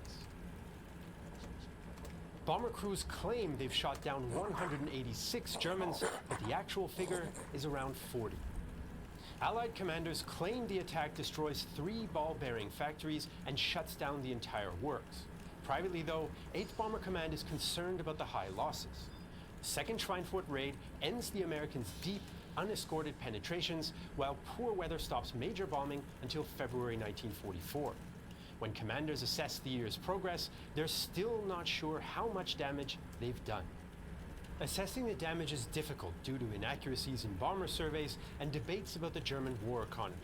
Post-war RAF and USAAF surveys tend to exaggerate the impact both economically and psychologically. In the USAAF's case, this was partly to encourage its reform as a separate, independent branch of the military. But even some analysts at the time accepted the results were disappointing. Firstly, Allied intelligence worked under the assumption that Germany was fully mobilized from the start of the war, limiting German war production growth. However, Germany consistently found surplus industrial capacity, although historians debate whether this was due to lack of early war mobilization or fixing economic inefficiencies. In any case, general arms production continued to increase until peaking in 1944. Fighter and ball-bearing production was also not hugely disrupted by bombing in 1943. Until the final months of the war, the Germans built more aircraft and fighters and compensated for ball-bearing production damage with porcelain substitutes, rigid controls, imports from Sweden, and unused stockpiles. Some historians, such as Alan Levine, suggest bombing may have reduced German armaments growth by as little as 5%. Others argue the 1943 combined bomber offensive should be viewed as a German defensive victory. Although no bomber force was totally destroyed or forced to turn back, Allied bombers failed to cripple German war production. Armaments Minister Albert Speer later claimed follow-up raids on bombed facilities could have caused significant damage, but such raids often came too late, by which time equipment was salvaged and buildings repaired. But this potential German defensive victory is highly conditional. The 1943 campaign did wear down the Luftwaffe. In all theaters, the Luftwaffe lost 30 to 40% of its entire force every month. For a while, new production replaced aircraft losses, but the Luftwaffe lacked experienced pilots. New pilots received less training, and advanced skills like instrument flying and night flying became rare. Although there were advances like jet fighters, the Luftwaffe also adopted more desperate measures, like mobilizing their own bombers in the fight against Allied bombing. The Luftwaffe converted surplus bombers like the Dornier Do-17 into heavy fighters, and even theorized concepts of air-to-air bombing, dropping time-fused bombs onto enemy formations. A huge amount of resources and manpower were also being locked down in German air defense. By the end of 1943, 9,000 88mm guns, 25,000 other anti-aircraft weapons, and half the electronics industry was diverted to air defense. This means fewer weapons on the front line and more equipment in passive roles. On average, 16,000 shells were fired per bomber shot down. Bombing in 1943 also set up the German war industry for future failures. German authorities brought more forced laborers into war production, impacting output and quality. Meanwhile, factories dispersed or moved underground were less efficient. Dispersal may have reduced fighter production by 25% compared to concentrated factories. Such isolated factories were also more vulnerable to transportation bombing, which becomes a major Allied target in 1944. Luftwaffe's successes in 1943 may also have more to do with Allied limitations than German strategy. Weather, inexperience, and a lack of fighter escorts arguably played a bigger role. By the end of 1943, the Allies are working on solutions to these problems, like better radar and radio equipment, longer-range fighters, and improved training. As soon as the weather clears in February 1944, the bomber offensive continues on an even bigger scale. The bombing campaign of 1943 kills tens of thousands of German civilians and turns the heart of the Reich into a major front. Meanwhile, far from the front lines and momentous battles, the Nazi regime's plan to murder Europe's Jews, Roma, and other groups in the Holocaust continues. Berlin also targets remaining German Jews, including the arrest of thousands who were married to Christian German women. This leads to a rare example of open German opposition to government policy in February 1943. Hundreds of wives and relatives gather in Berlin's Rosenstrasse to demand the release of their loved ones being held there by the Gestapo. The police release some, but send others to their death in concentration camps. This protest, though, is a small exception in the midst of the ongoing genocide.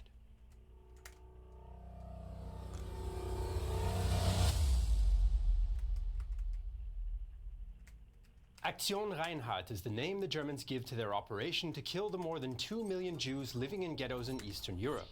In 1942, the SS experiment with methods for mass killings and settle on gas chambers, which they build at 3 main killing centers, or death camps: Belzec, Sobibor, and Treblinka. The plan is to deport most of the Jews from the larger ghettos, like Warsaw, Łódź, Białystok, Vilnius, Minsk, Riga, and Kaunas, along with thousands of Roma people. Once the deportees arrive, German guards trick them into thinking they're being sent to showers, but instead they are gassed. Jewish worker Shimon Goldberg describes the gassing of the Roma at Treblinka. While I was there, they killed about 2,000 gypsies. The gypsies went wild, screamed awfully, and wanted to break down the chambers. They climbed up the walls towards the apertures at the top and even tried to break the barred window. The Germans climbed onto the roof, fired inside, sealed off the apertures, and asphyxiated everyone.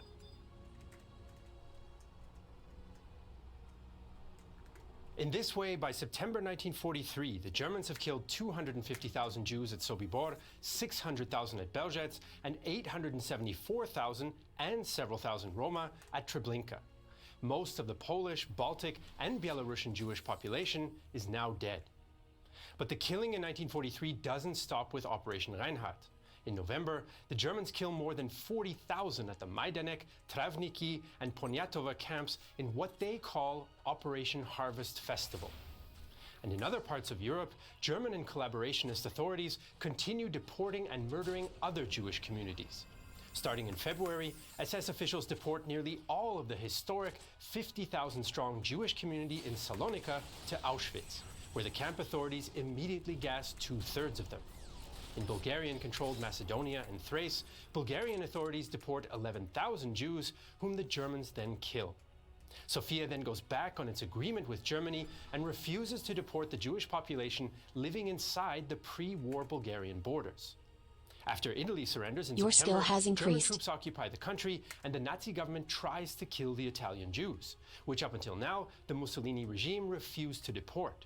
In October, the SS and Italian police begin to round up Italy's Jewish population for transport and murder in Auschwitz. In the end, they kill about 15% of Italian Jews. In occupied Denmark, Germany Fucking declares martial assholes. law after a series of strikes and plans to deport and kill the 7,500 Jews in the country. The Danish government contacts the Swedes, who agreed to accept Jewish refugees escaping by boat, the majority of whom do. Most of the Jewish victims of Aktion Reinhardt and the other mass murders have no chance to defend themselves. But in 1943, thousands of Jews rise in revolt against the Nazis. In August, at the Treblinka killing center, Jewish prisoners fight back against the SS guards, and 200 escape, most of whom the Germans catch and kill.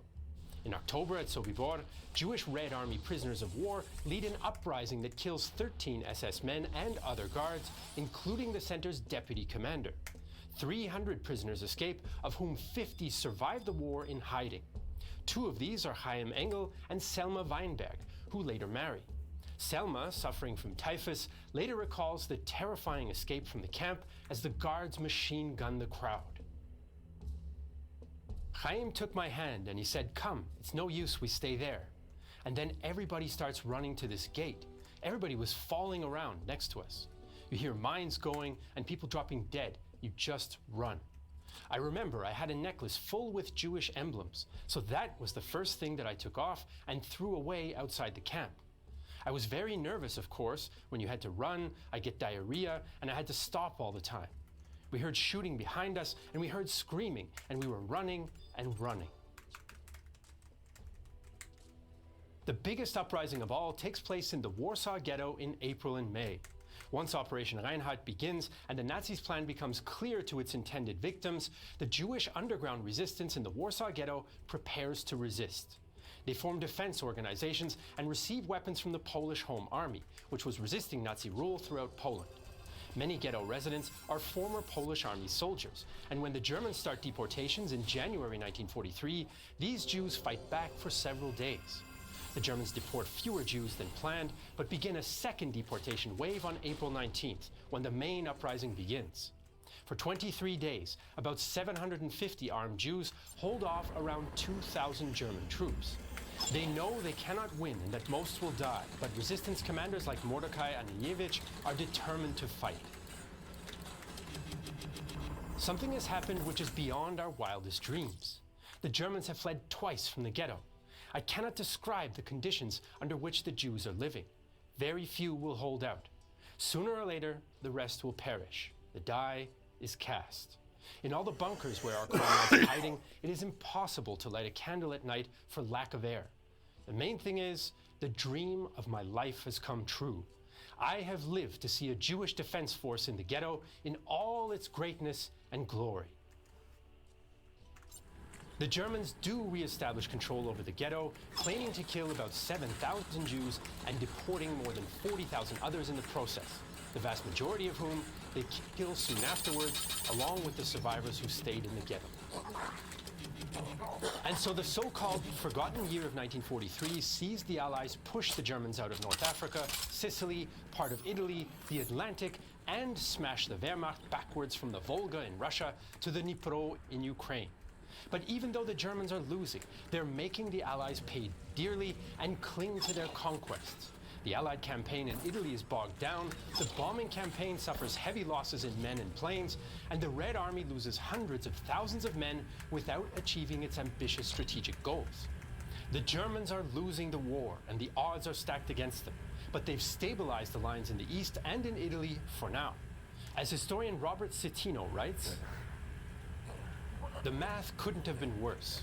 It was just possible that there were some in the German military, not just Hitler, but men among the staff and field commanders, who looked around at the end of this horrible year, took a deep breath, and began to hope that with a tweak here and there, a little more willpower, and perhaps a bit of luck, they might actually survive their ordeal." These thoughts are a departure from the rational approach to war the German officer corps long prided itself upon. Germany is out of options for holding on to its supposed 1,000-year Reich, and yet still underestimates the willpower of its more powerful enemies. The Allies have definitively gained the upper hand, and 1944 will make that abundantly clear. Since you're watching this 2+ hour documentary about the pivotal year 1943, I'm guessing you might be keen to learn more about the Second World War and other overlooked campaigns that often don't get the time they deserve in history documentaries. Well, we made 2 other epic World War II documentaries. The first one is 16 Days in Berlin, the most detailed documentary about the Battle of Berlin ever produced.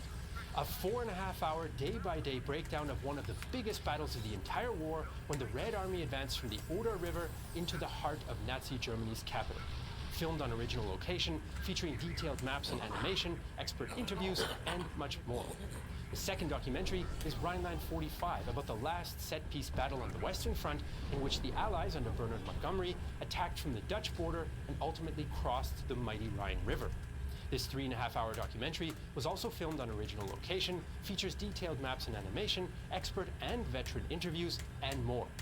But you can't watch 16 Days in Berlin and Rhineland 45 on YouTube because of our uncompromising portrayal of the war using authentic combat footage.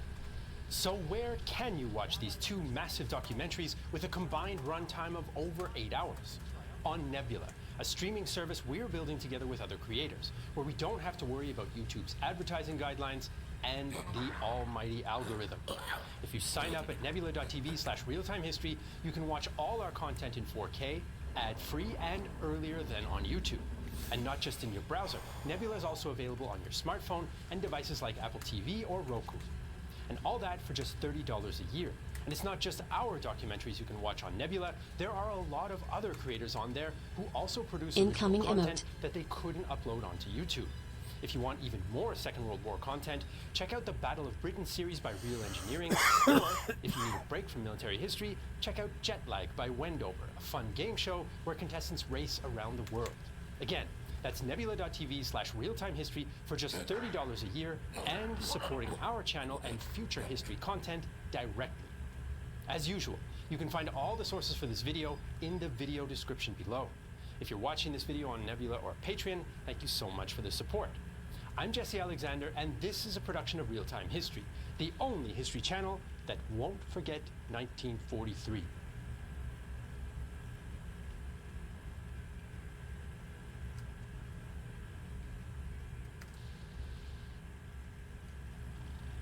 That was good.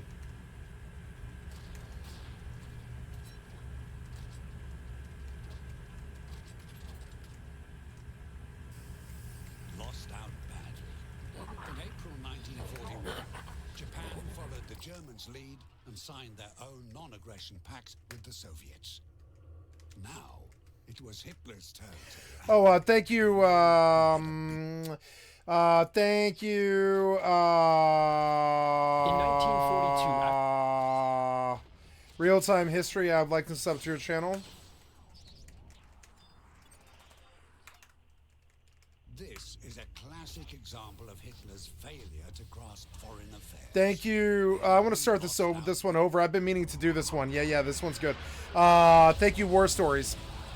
I'd like to sub to your channel. When you're the Aryan master race, friends don't come naturally.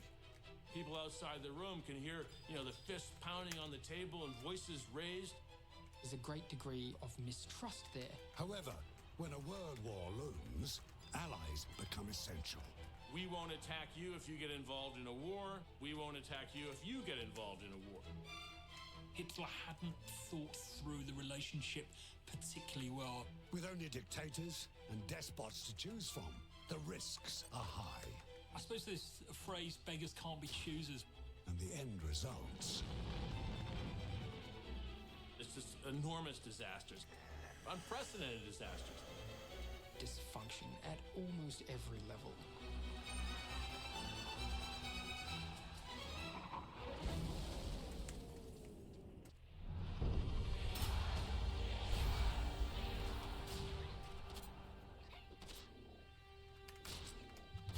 November 1918.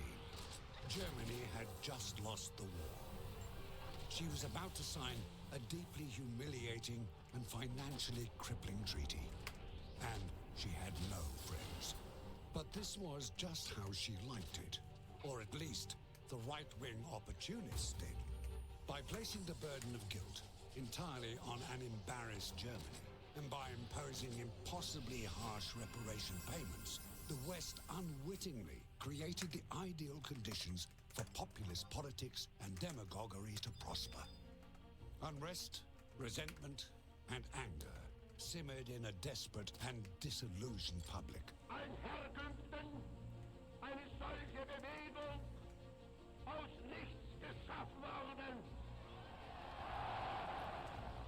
And Hitler played them like a violin, ruthlessly capitalizing on the massive national sulk Germany had been experiencing since defeat. He fomented a xenophobic hatred of outsiders while encouraging the classic victim-hero complex on a grand scale. And guess who was putting his hand up for the hero role? With the rise of National Socialism and Hitler's coming to power in the early 30s, all the elements were in place for another massive global conflict. Hitler was a politician driven by ideology, and that ideology was ultimately confrontational and demanded a great deal from other countries in terms of having to sacrifice economic power or maybe even territory. And Hitler wasn't afraid of confrontation, even if the other countries were.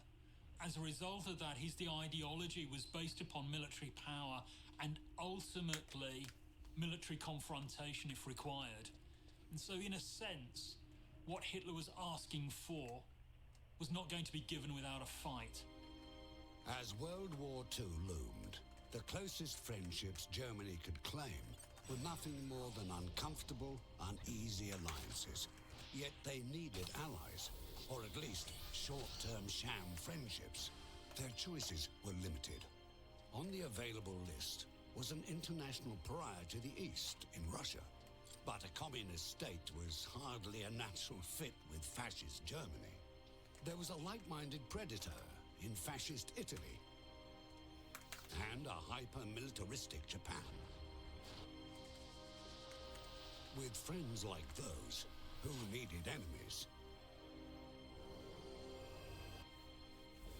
On September the 27th, 1940, Italian Foreign Minister Count Galeazzo Ciano, Il Duce's son-in-law, arrived in Berlin from Rome.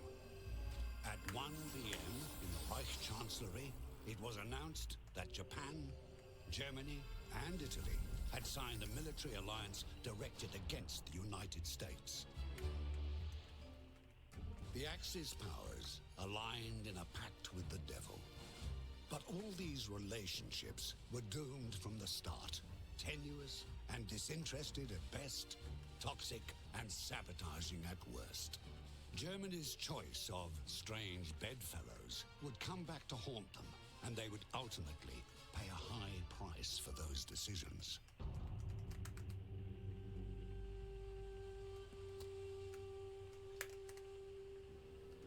Dawn, June 22nd, 1941. German bombers are attacking Russian cities from Leningrad to Sevastopol. It marked the start of the largest military operation in the history of the world, Operation Barbarossa.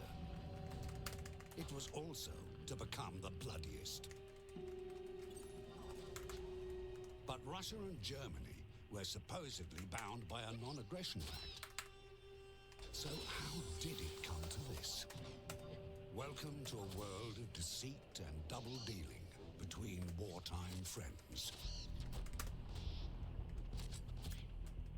Germany and Russia had been building a secret tryst since the early 20s. Since they first began making eyes at each other, they were always going to make strange bedfellows. Since any military development had been prohibited by the Treaty of Versailles, Germany needed a place to begin rearming out of the prying eyes of the West. Increased. Soviet Russia was the perfect spot. In the early 1930s, there is actual military cooperation between the Soviets and the Germans. We have German officers going secretly to the Soviet Union, and they're subverting the constraints of the Treaty of Versailles, and they are testing weaponry, aircraft, and tanks that Germany is not allowed to have. The benefit for the Soviets is they're getting the virtue of this learning curve, they're getting the insight into how German staff work, and they are also taking photos of some of the pieces of equipment that the Germans are developing in those spaces. Implacable, ideological enemies. Neither side was ever comfortable with the relationship. But it was the Germans who did best out of the deal. It accounts for the fact that when Hitler rearms after taking power in 1933, he already has the basis for the reconfiguration of the Wehrmacht, the German armed forces, into into tank divisions, infantry divisions. He already has the basis for a big air force, the Luftwaffe.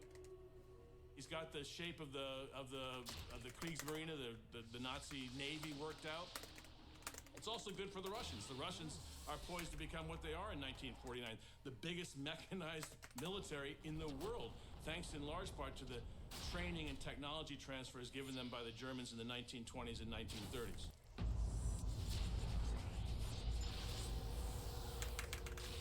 The Soviets might have secured a bigger advantage from their relationship had Stalin not set out on a murderous purge of the Red Army leadership in 1937. With the world lurching towards war, it was a policy of utter madness. Stalin basically kills off almost every marshal in the Soviet army, kills off almost every army commander, corps commander, divisional commander, kills 8 of 9 admirals, because he fears that they've become tainted by this collaboration with the Germans. What he was left with was nothing but incompetence at the top of his military. It is shooting himself in the foot, but such is the mammoth weight of the Soviet Union in terms of manpower and industrial resources and its ability to replace these people with often less capable commanders, but good enough that they survive. Stalin was under no apprehension as to Hitler's intentions. After all, he was a man after his own heart. He'd already walked into Austria and those areas of Czechoslovakia known as the Sudetenland, inhabited predominantly by German speakers. Having been unable to reach an agreement with Britain and France against Nazi Germany, with whom he'd been playing footsie behind Hitler's back, Stalin was left dangerously exposed. The problem for the Soviets is they see what happens to Czechoslovakia, and they start to realize those Western powers have walked away from their Eastern ally. They've left them in the lurch. And therefore, if we're interested in security, we cannot rely on those Western powers. And this starts to change the idea for Stalin, who's looking always to buy time. By early 1939, he faced the daunting prospect of having to resist German expansion into the East all alone. For his part, Hitler needed a pact with Russia so he could invade Poland unopposed. After which he could deal with Britain and France to the west. Importantly, he wouldn't have to worry about fighting the Russians at the same time in the East. But Hitler was always going to betray Russia, and Stalin knew it.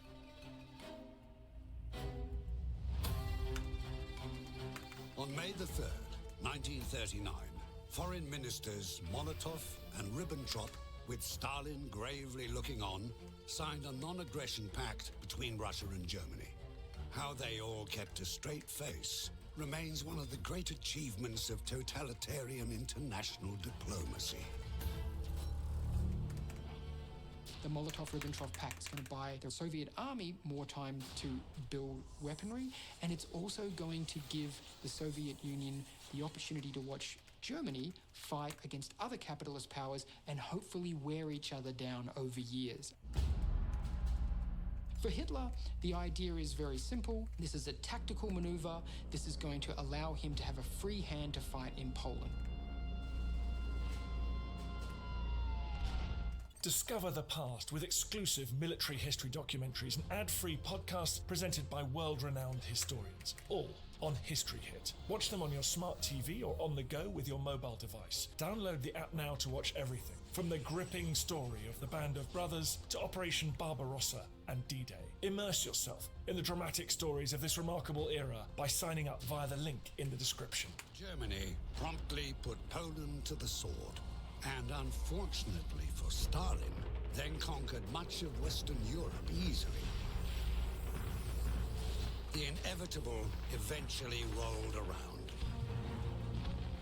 Nazi Germany attacked Russia without warning. Your skill has Operation increased. Barbarossa. By June 1941, the agreement between Germany and Soviet Russia was dead and buried.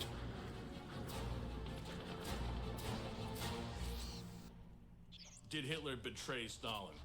It's hard to summon any sympathy for either of these two brutes, you know? I think they both knew what they were getting into by signing this pact with each other.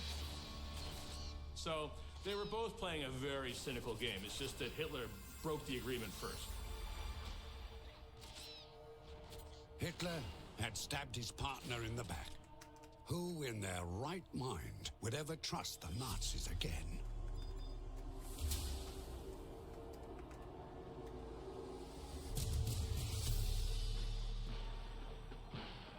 As the self-proclaimed master race, there was no room for Germany to foster any genuine or lasting international friendships. However, expedience ruled, and the most natural match for the Nazis was their fellow fascist European power, Italy. The partnership between the two powers was to prove an unmitigated disaster, as reflected through the prism of the personal relations between Hitler and Mussolini. You can make a case that both of them were supreme narcissists. Now, what happens if you put the two of them together? Do you have atomic fission or a nuclear explosion in psychological terms? What you really have is the stronger narcissist. Your skill has increased. And if you look at Mussolini, he was a far more complex figure than Hitler and prone to obvious depressions.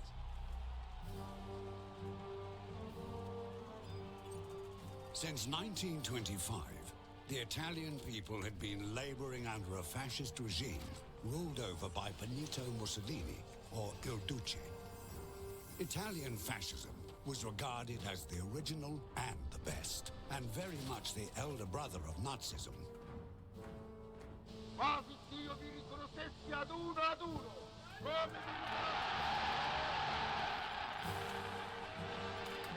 In 1922, when Mussolini led thousands of fascists and supporters into the Italian capital in his defining march on Rome, Hitler was hooked.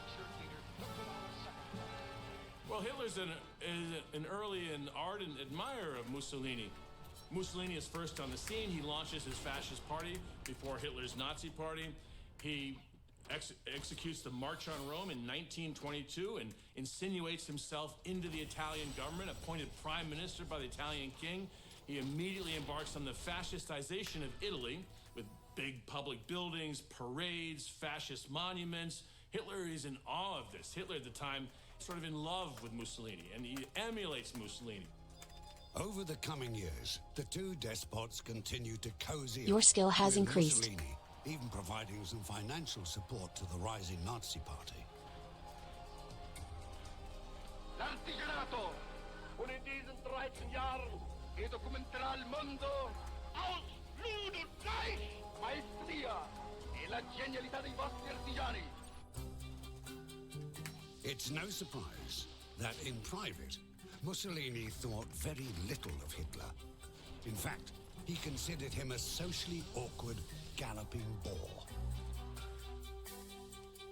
And of course, as Mussolini had more than a touch of egomania about him, he maintained that Hitler's rise to the top was far less glorious than his own. He was the father of fascism. Hitler, merely a progeny to his genius. And when Hitler came to power in 1933, Mussolini was quick to bask in reflected glory, claiming victory for himself and his own fascist ideology. This fascist thing was really starting to catch on. The first actual meeting between them in Venice in 1934 went very poorly. Hitler is completely upstaged by Mussolini, who arrives in fascist uniform and looks, very martial and severe, and Hitler shows up in sort of a baggy overcoat and a fedora hat. He hasn't adopted the Nazi uniform yet. And they're particularly exercised over the issue of Austria. Mussolini says, look, hands off Austria. It must remain independent. And Hitler and Mussolini get into this, raging argument. People outside the room can hear, the fists pounding on the table and voices raised. They pretend to be good friends, but they're beginning to drift apart strategically. The meeting served as confirmation for both that neither man cared at all for the other.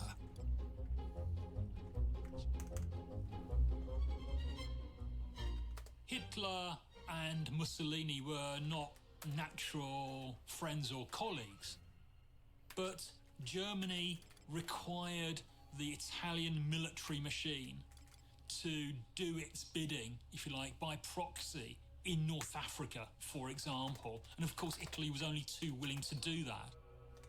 Italy also recognized that for Mussolini to develop his own foreign policy aims, he needed the backing of a big military machine, a nation that was more progressed, more aggressive, and more feared than his own. By 1936, Mussolini was talking it up, declaring that Nazi Germany and fascist Italy shared a common destiny, and that the relationship between the two was the axis around which Europe would evolve. On March the 3rd, 1938, the weirdness continued when Hitler arrived in Rome with enough pomp and ceremony to please any dictator. It was a wildly over-the-top welcome, including a whole new train station constructed just for the Nazis' arrival, and a new road for Hitler to be driven along, via Adolf Hitler. However, the King and the Vatican were decidedly cool towards him, and despite all the pageantry, Mussolini refused Hitler's offer of military alliance. The Italians were hedging their bets. Finally, the two reluctant friends came together and signed the Pact of Steel in 1939, formalizing the alliance with military provisions. Joined together by mutual self-interest, the two strong men of fascism view the results of their long struggle for dominance in Europe with unconcealed satisfaction. But Mussolini had already comprehensively failed Hitler with his never-ending vacillation and maddening uncertainty. His army was completely unprepared for war, underfunded, poorly equipped, with poor leadership and training to match. It didn't help that on the eve of war, Mussolini fired his chief of staff, with the dictator arrogantly taking on the role of micromanaging the military himself. On top of this, Italy was on the brink of bankruptcy. By any measure, a failing partnership. And the war had not even begun. Incoming emote. Italy was a relatively weak country in terms of its economy, its society, and its military state as well. Mussolini was desperately trying to raise the standard of living in Italy, was doing that very slowly, but like many nations and many leaders in history, they looked outside their own borders for a sense of power and gain that would perhaps unite the country around the leader and so provide great internal benefit. And that's where, of course, Hitler and Germany's aims came into play.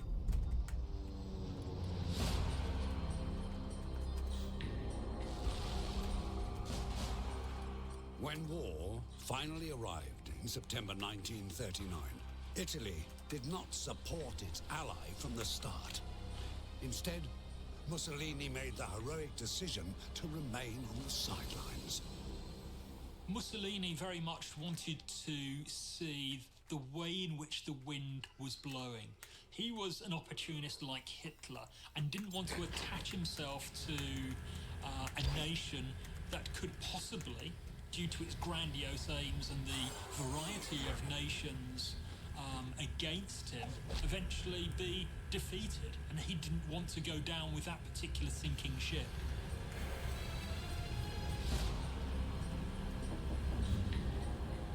And then when it becomes very clear in the French campaign that Germany is going to succeed, Germany is going to conquer France, remarkable as that may seem, Mussolini is an opportunist, like so many of these guys, and sees the opportunity to be at that peace table and to get a slither of France, a part of France that he's always wanted. As soon as Hitler becomes increasingly successful, he decides it's an opportunity to show his colours. Finally, Mussolini declares war on the Allies. La dichiarazione di guerra è già stata consegnata agli ambasciatori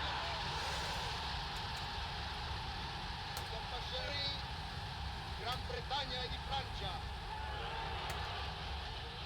And straight away made a mess of things. So Mussolini has announced that he is going to join the war, but he hasn't considered that 40% of his merchant navy is on the high seas or in foreign ports and will immediately be impounded. That will all be lost to the Italians. It was not a great start for the Italians, and it didn't stop there. One of the problems that the Italians have is that they're not made aware that the declaration of war on the Allies is coming. So Mussolini is not just fighting on the Italian-French border, there is now a new border between Italian-occupied Libya and the British possessions in Egypt. And one of the first maneuvers that takes place sees British forces instituting a short raid into Italian positions. So a large number of Italian prisoners take place in the initial days of this war, partly because those men don't know they're at war. To add to this,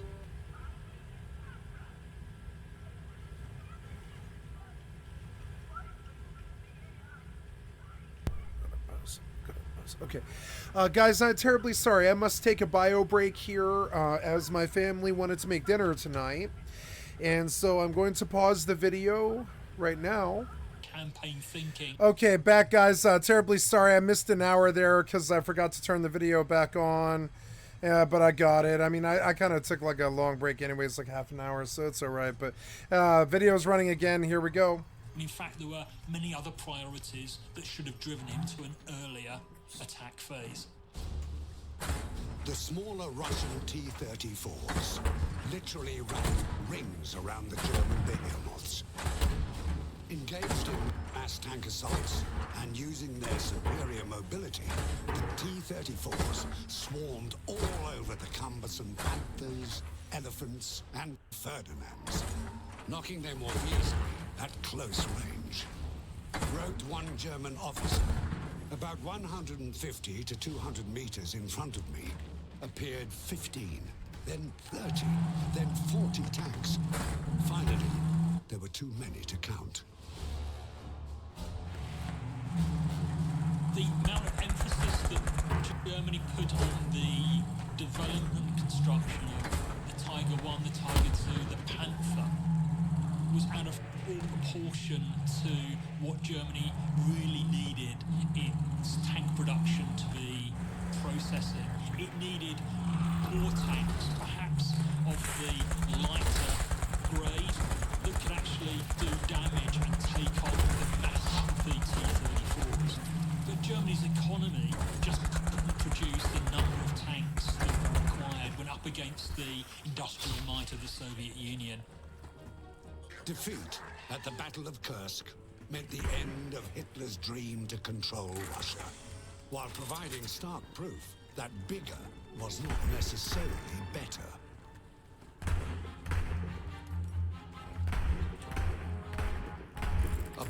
in World War II, there was one indisputable fact when it came to the critical conflicts. Air cover was everything.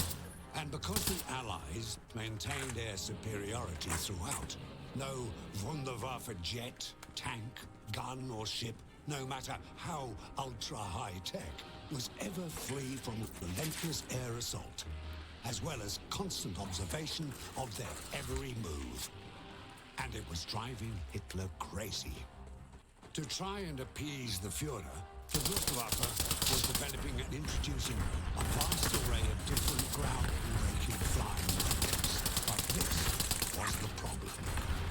You need to have a rationalization, not just in terms of how you organize spare parts, but you need to have a rationalization in what production lines you pursue. I mean, ultimately, if you're interested in efficiency, you choose a select number of models that you want to produce, and then invest everything in producing as many of these as possible. And that's not necessarily the way Germany works. They are in competition, so there are competing models and competing planes, which means that even pilot skills are not necessarily transferable. You learn on one plane, and that means you only fly those planes. And how many other planes can you fly, or have you got expertise in? And the battle between the aircraft manufacturers to secure defense contracts was almost as intense in blood as what was happening in the skies above Europe. Just like the various branches of the military subscribe to the Wunderwaffe idea in order to gain political favor and industrial allocation, so did the various manufacturers of these weapons, such as the aircraft manufacturers Messerschmitt and Focke-Wulf, were constantly fighting with each other in order to get allocation for their weapons. And undoubtedly, this competition between the different aircraft manufacturers within Nazi Germany in order to secure the Führer's favor and his funding surely paved the way towards Wunderwaffen as well, because they were needing to come up with these more unique designs, with these radical designs. And if you can be the aircraft manufacturer that wins the war for the Führer, you know, you're immortal. This talented industrial hothouse worked feverishly to impress the Führer and head of the Luftwaffe, Hermann Goering.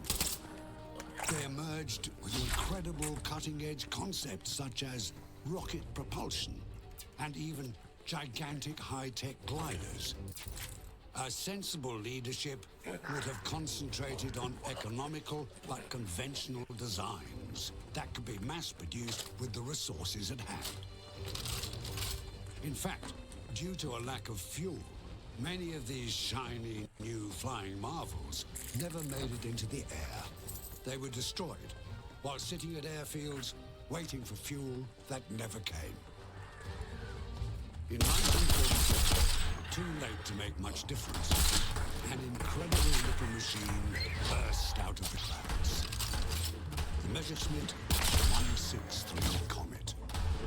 It was designed as a rocket-powered interceptor, aimed at disrupting and destroying enemy bombing raids.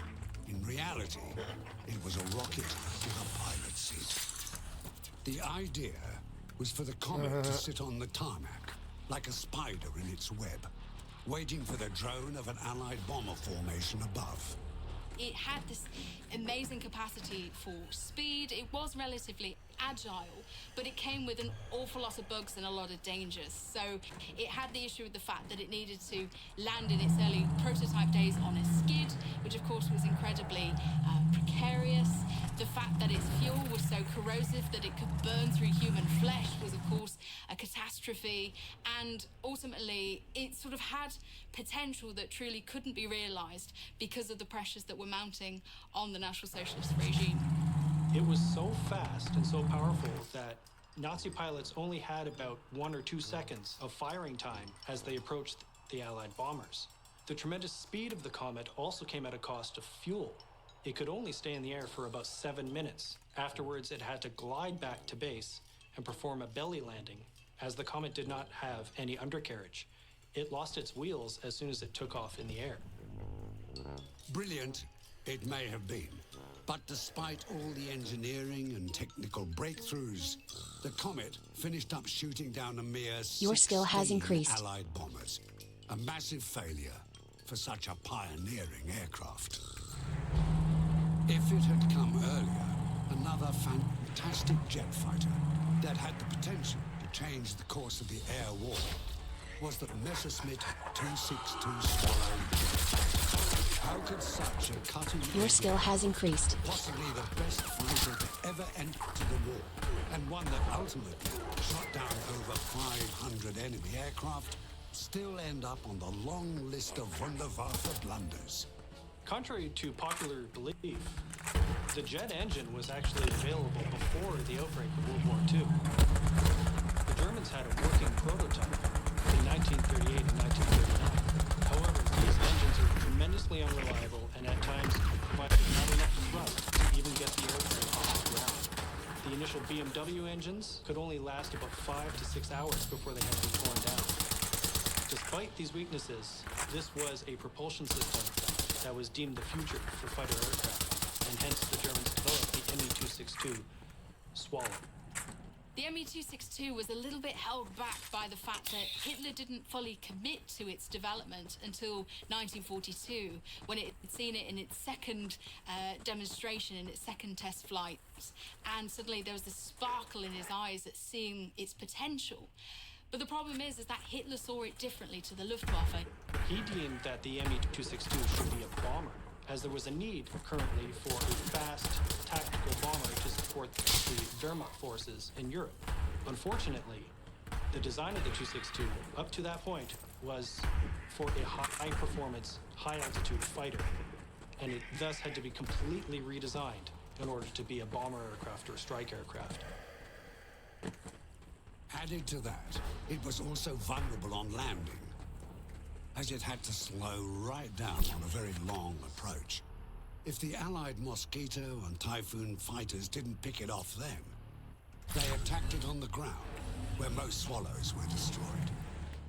So the Me-262 could have changed the tide of the Second World War, but it was simply held back far too often by, delays in its production, in delivering engines, in making all the necessary modifications in order to make it operational, and it simply appeared far too late in the war in order to make the sizable impact that it could have been capable of making. Once again, even though it was flawed, so many things were right about this wonder weapon. But there was never enough time to properly test and refine it, and the Swallow ultimately proved next to useless. New technology needs time to develop, to trial, to bed in, and then to have a doctrine built around it for its use. It needs to be brought into by the military. The Germans rushed through their technology. A lot of their weapons that they eventually used were still developmental pieces. Had they started this process of developing their technology earlier, then the scenario could have changed. In 1943, a rather desperate Hermann Goering presented to the German aviation industry a novel challenge. Goering envisioned this sort of 3 times 1,000 goal, so that his bombers would be able to carry a payload of 1,000 kilograms, that they would be able to travel 1,000 kilometers, and that they would be able to fly at 1,000 kilometers per hour. This was, to traditional prop aircraft, impossible. And the only airframe that was able to do it was jet-propelled. This led to the lengthy development of the Horten 229, which was to be a high-altitude strike aircraft that was able to fulfill this requirement of the 3x1000. The Horten 229 was revolutionary in the fact that it was a flying wing design. It did not have any rudders. It was very, very fast, extremely maneuverable, but it took forever to develop. Development was cut short when, during flight, one of the engines caught fire. The test pilot was killed as the plane burst into flames and spiraled into the ground, as ultimately did the entire project. But the Wunderwaffen that struck most fear into the British people were the infamous V1 and V2 rockets. These were quintessential terror weapons, or revenge weapons, as German propaganda called them. a sense, German fighting methods were always about having a psychological impact on the enemy. So, if one looks at the blitzkrieg, the speed of the tanks was very, very important. The same is true of the V weapons. Not so much in their precision, but in their randomness. The doodlebug could fall pretty much anywhere. The V2 rocket was quite unreliable. They were great psychological weapons, but probably at the wrong time. By the time the doodlebug and the V2 were being used, we're seeing that the British people had made such a sacrifice that they were going to be cowed and demoralised fundamentally by these wonder weapons flying over southern England. They would see the war through. And so, in a sense, these wonder weapons came too late to have the psychological impact that Hitler desired them to have. The V1 was in essence an early cruise missile. Hitler turned to these flying bombs as retaliation for the massive German losses inflicted by Allied bombing raids in cities such as Hamburg. The V1, however, was very unreliable and remained wildly inaccurate throughout its deployment. It was powered by a ramjet engine burning ordinary low-grade petrol. Across the engine air intake was an array of small flaps. Air was forced through these flaps by the forward speed of the machine. The fuel was injected and the mixture ignited by a simple spark plug. It sounded not unlike a car engine with a fractured silencer. Without adequate launch capabilities, the V1 rockets had to be launched by catapults and ramps from the French coast towards targets in England and Belgium. The rocket featured a rudimentary guidance system on board to carry its warhead to the target. Though these flying bombs were fast, many of the Allied fighters, like the Mustangs, updated Spitfires and Tempests, could just about keep up with them.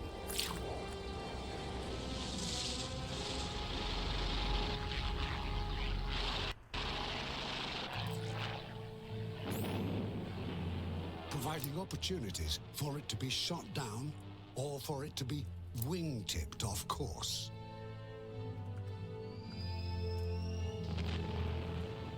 But despite so many missing the target, the weapon caused fear and mayhem in Britain, with children evacuated from the cities to the countryside. But there was no defense against the more advanced version, the VE2, an early ballistic missile. It smashed into cities with a ton of explosives on board. It was the most powerful weapon ever deployed until the atomic bomb. There's absolutely no question that the V2 rocket, probably best among all of them, is a remarkable scientific achievement. But the real question is, what does it cost to develop a V2 rocket? And what is its real military utility? The V2 uses over 12,000 pounds of liquid oxygen and alcohol. Though it has no explosive head, the fuel renders it highly lethal. These incredibly advanced weapons that took immense resources and manpower and scientific know-how to create were, in essence, ineffectual in any way in affecting the war. They are perhaps the best example of the failed Wunderwaffe and how they did not save Germany from defeat. Your inventory is full. The stark truth is that more forced laborers died building and testing Germany's secret weapon than were killed from its deployment and impacts in Britain. Post-war, the United States Air Force does a study of these V weapons to try and work out, well, how much was invested in them. And the conclusion it comes to is that if the Germans hadn't pursued the V weapons and instead invested all of that financing and industrial resource into just producing fighters, they calculated Germany would have been able to produce another 25,000 fighters. And the disparity there is huge, and it reflects the choices that are being made in the Third Reich and that grasping at straws that wonder weapons might in fact actually turn the war, when in fact that wasn't going to happen. Apart from the famous V rockets, The Nazis wasted their time on a number of other futile wonder weapon missiles and projectiles, even air-to-air missiles, none of which ever reached combat. Ultimately, Goering's Luftwaffe failed to own the skies over Europe.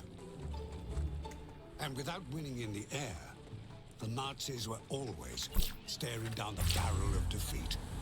A lack of decent frontline fighters, bombers, and attack aircraft to replace obsolete machines proved telling.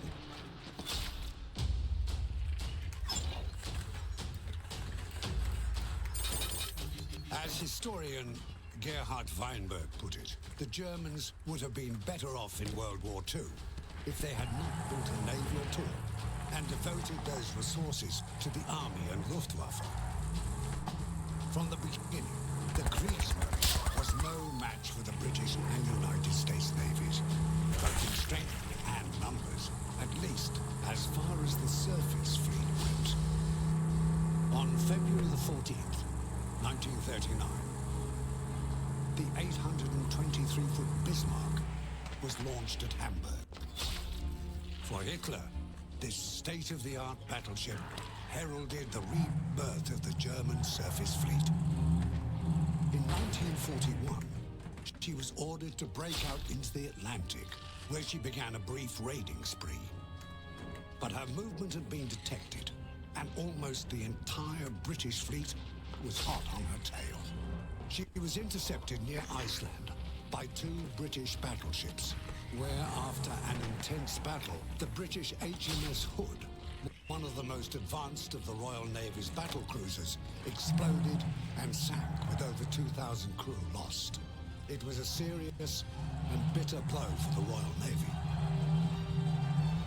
2 days later, the Bismarck was sighted and attacked by British aircraft again and again, until she was reduced to a smoking wreck.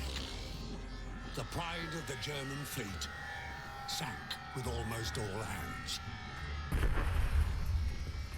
After the sinking of the Bismarck in 1941, Hitler was afraid to use the rest of his surface fleet. He had powerful surface vessels, such as the Bismarck's sister ship, the Tirpitz, or in battle cruisers, such as the Scharnhorst and Eisenach. But he did not readily commit them to frontline battle. The sinking of the Bismarck was a serious blow to his pride, and he did not want to suffer that again. So therefore, the Scharnhorst and Gneisenau spent most of the war in berth, in port, in dock, or in secondary conflicts. The Tirpitz itself constantly was in dock, being shuffled around. Despite the fact that he didn't commit them to frontline battle, Hitler lost all 3 of those vessels. The Scharnhorst was sunk by the HMS Howe and other cruisers off the coast of Russia. The Gneisenau was constantly a target for Allied vessels, so much so that Hitler got fed up and sank it as a block vessel and took its cannons off to form a defensive armament at the Atlantic Wall. And the Tirpitz was constantly bombed and being refitted until the end of the war. As the war years went on, Hitler became increasingly disillusioned with his surface fleet. There's no question that the German Navy should have been configured entirely differently than it was under Adolf Hitler. But, you know, like his predecessor, Kaiser Wilhelm II, Adolf Hitler was a very weak and insecure and vainglorious figure who saw his status reflected in the size of warships. So he wanted big battleships, you know, big showy battleships like the Tirpitz, like the Bismarck, to show, you know, Nazi progress and Nazi might and Nazi power. But these things were useless against, you know, better armed and better equipped navies and air forces like the Royal Navy and the Royal Air Force, which could strike these things from the air or by submarines or surface fleets and destroy them. It would have been far better off investing his money in submarines.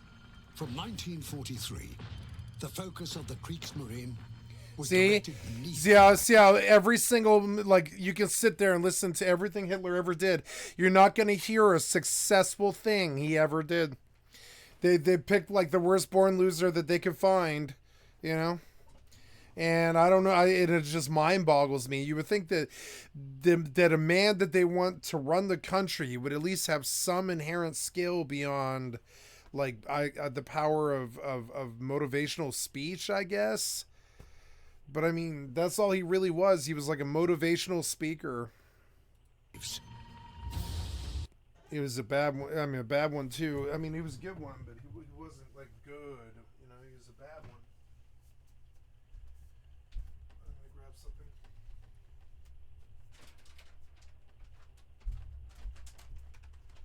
I have these chocolate things that if I don't eat them, they're gonna go bad. They're just sitting there. Into the feared wolf packs, patrolling their It's like cereal, I guess. Around Britain. Vegan, or not vegan, but viewed his keto attack cereal. submarines as shining lights on his marine forces was made crystal clear when the head of the U-boat fleet, Karl Donitz, replaced Admiral Raeder as commander of the Kriegsmarine. Donitz had previously said if he had 300 U-boats or Untersee Boot, he could strangle Britain and win the war. No wonder these were the weapons that could have proved decisive against the Allies. The Kriegsmarine were constantly trying to perfect the designs of the U-boats. The first Type 7 was more of a coastal-going U-boat. It had limited armament and limited range. The Type 9 was a much larger ocean-going U-boat that could actually reach the North American shores. And these designs were constantly being revised throughout the war. U-boats were fitted with special tiles to mask a sub's acoustic signature. Snorkels were developed to allow the U-boats to recharge their batteries underwater without revealing their position on the surface. But even though Hitler was a fan of the U-boats, the sneaky subs weren't exactly the type of weapon that reflected the glamorous, showy image of the Nazi machine. The more exotic and high-visibility aircraft Goering was pushing, though far less effective, were a much more glamorous propaganda proposition. So that's where the funding went. Money that Donetsk so desperately needed to keep his U-boats competitive. Another example of how the three arms Of the how German everything he forces did was a fought failure. and undermined each other, Yep. critically hollowing out the entire war effort. They all produced more fanciful and exciting weapons to show Hitler in order to gain that favor. New jets, new aircraft, new tanks. All these very exciting and technologically advanced weapons were produced mainly to gain his favor and gain military allocation. But if you can't have massive and showy, how about tiny? The Germans even managed to waste time in mini-subs. Not one, but several varieties. Nieder, Seehund, and Biber. Some were inhuman death traps, where the submariners needed to be administered drugs to even get them to go on board. These mini-submarines were manned by one or two sailors. They would go down in those mini-subs, and the plan which was executed was that they would spend 5 days to a week in those mini-subs, travel all the way to the Thames estuary. It was even to travel to the United States and torpedo American ships or launch bombs against Manhattan, for example. Problem was that if you're alone in one of these mini-submarines for a week, you basically die as soon as you fall asleep because you cannot operate your vehicle anymore. So they had to stay awake for extremely long periods of time, longer than even methamphetamine allows.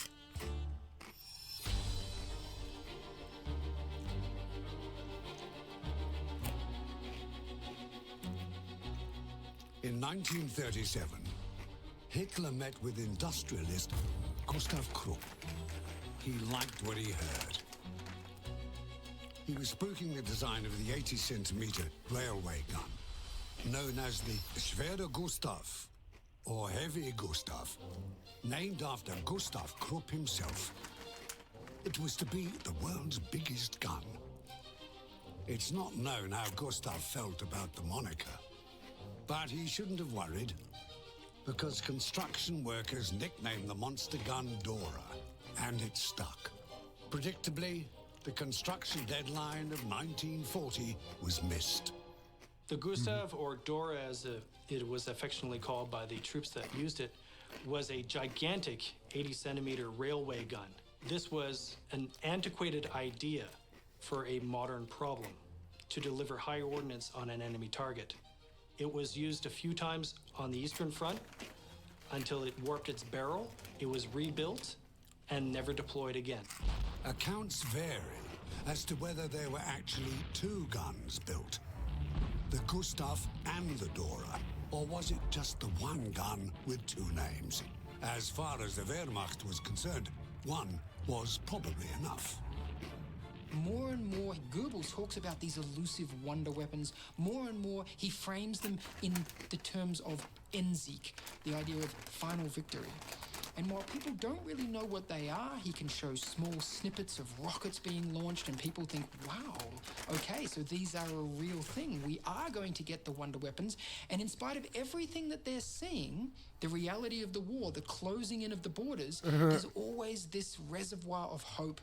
At some point, we're going to get these magical weapons that are going to turn the tide. And have we seen this before in the war? We have. In the end, the Madness? Wunderwaffen Yeah. did achieve a critical and lasting No, legacy, guns won't save you. but not the glorious version Hitler had been counting on. Instead, they Peace will became a save you. byword for false hope, unrealistic expectation, and wasted money. They were ridiculed by Western satirists and became a feature of the whispered gallows humor among the defeated German populace. So how did it all go so wrong for the Germans? Your inventory From is a full. position of superior technology, a subservient population, a highly motivated warrior ethos, and early tactical brilliance. A blind belief in technology as the ultimate savior of the Reich became a critical drag on the Nazi war effort. The Wunderwaffe was, by and large, a massive marketing or propaganda ploy. They were the weapons that were going to win the war for Germany when other weapons seemed to be failing. Unfortunately, this really was not the case. What Germany needed was sufficient numbers of good enough weapons. Not the best, but good enough in order to produce in sufficient numbers and have them be effective and reliable on a large scale so they can fight their multiple opponents that they had. This premise may seem obvious enough, but the logic somehow eluded the Nazis. At least, it eluded Hitler. They've made a fetish out of military technology. That's why the rock and show, when we see these... They always do. They think their guns are going to have sex with them. It's, man, I one of the ways I used to really kind of make fun of right-wingers last couple of years, I used to make fun of them right to their face. I say, oh, man, what if guns could kiss? And they're like, oh, man, what if guns could kiss? Because they're like, oh, man, the idea, they won't admit it, but the idea turns them on. Guns are, like, their thing. That's who they are. That's their identity. I mean, they fetishize some weapon. They always have. Propaganda films that Goebbels has been showing in the early part of the war, it always emphasized technology. The idea of the resurgent Luftwaffe coming in and winning campaigns. He has the idea to fit cameras onto the front of the plane, so you get this magnificent footage of them conducting these bombings and these Stuka raids and so on. Well, they're doing the same thing again. And when people are questioning at the most basic level, where are we going with the war? The two answers you get are, well, we still have Adolf Hitler, and there is the potential for these wonder weapons. Who knows what they are? The truth was that the Nazi war room was a spiraling echo chamber of illusion and vanity. A place where Hitler and his crazed visions were fed by sycophants and yes-men. The engineers and industrialists often found themselves in an impossible situation. Did you see how he seems tired?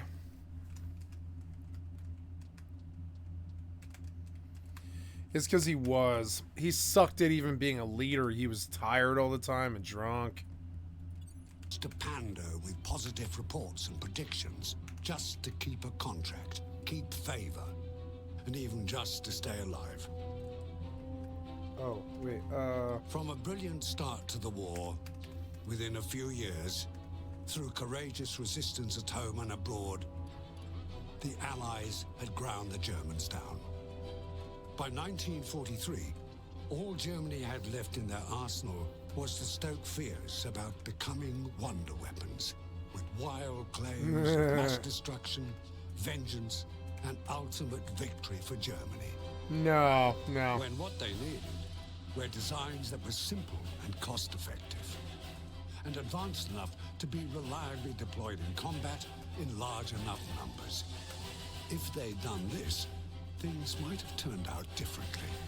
Yeah, this is an old inherent truth. One of the things I learned inherently when I was young, pretty much the first time I ever got on a Command and Conquer online game, which was like on Red Alert, I think, or something like that. I was like, okay, I want to see what Command & Conquer is like online on the PC version. So I went online and I went to the Westwood Studio thing and I got connected. And I did a few matches and I learned very quickly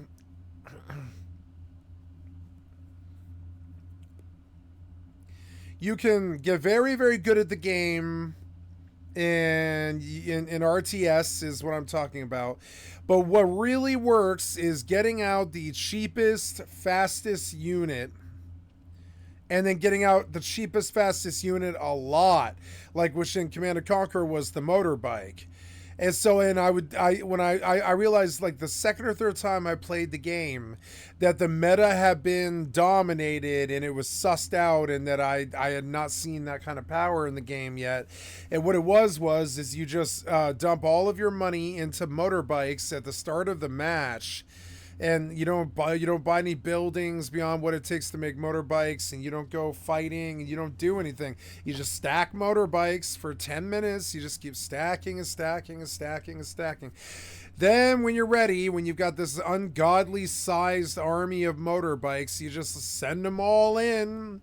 And I think real warfare is like this too. I think real warfare is exactly like this. And you send in all those motherfuckers on motorbikes, right?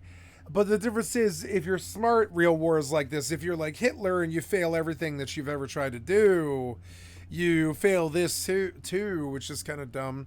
And so they warned him, like, all you really need is one really fast tank, you know, and take over Europe. And they couldn't seem to do it. They kept trying to build like V2 rockets and all that. Fortunately for us, the Nazis failed to do any of it. Guys, I am terribly sorry. I walked for 2.5 hours today, and then I just had a big dinner. Well, not a big dinner, but like just kind of a rich dinner.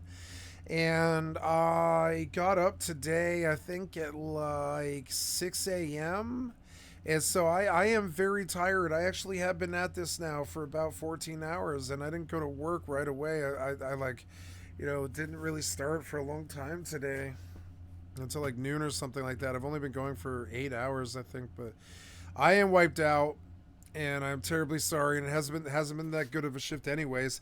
So I'm just gonna call it here before I just like, you know, I'm being mediocre. You know, I don't want to be mediocre for you guys. I'd rather just go to bed and sleep on a Thursday night and be ready and rested and well rested for Friday, then try and push it and be tired and all that. And I don't usually do this. Normally, most days I do 14-hour days, but right now my body feels fucked up and broken and sore.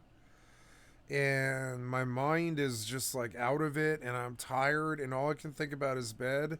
And I really don't think there's good reason to fight that.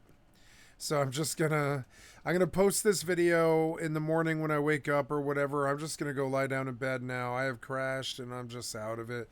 But just before I go, just a reminder, and I'm sorry to bail on you, but I mean, I'm not gonna be a good content provider tonight. I need to probably sleep. I hate to say it, but one of the things I'm doing is getting better physically, and I'm losing weight, and that means a lot of exercise. And some days I can do it all, but some days I can't, and today was a day I couldn't do it all. I couldn't do the 2 hours of strenuous exercise and then all the other stuff I have to do, and then a long shift. I don't think I could do that. I'm terribly sorry, so I'm not going to try. So just a reminder, I'm skycat.live. My website is skycat.live. I'm skycat.live. I'm a full-time variety gamer all day, every day. Put me on in the background. Click on the cast space to donate. You can see that I'm exhausted. I'm brain dead. I can barely even get the words out. And I'm sorry, I'm just going to crash. I had a blood sugar crash here, I think, and I'm just going to embrace it and fucking wipe out. So I love you guys. This video was recorded. It was about 8 hours long, and I'm going to post it on my YouTube in the next few hours. And I want to say thank you so much for your time, and I appreciate it. I'm going to log out here, and I will be back in the morning to do lots more games. And thank you so much for your time. I'm sorry to bail early, but I know that I'm bedward bound and I'm not going to fight it, and I don't want to be dumb, you know? So I love you guys. Thank you so much. See you later.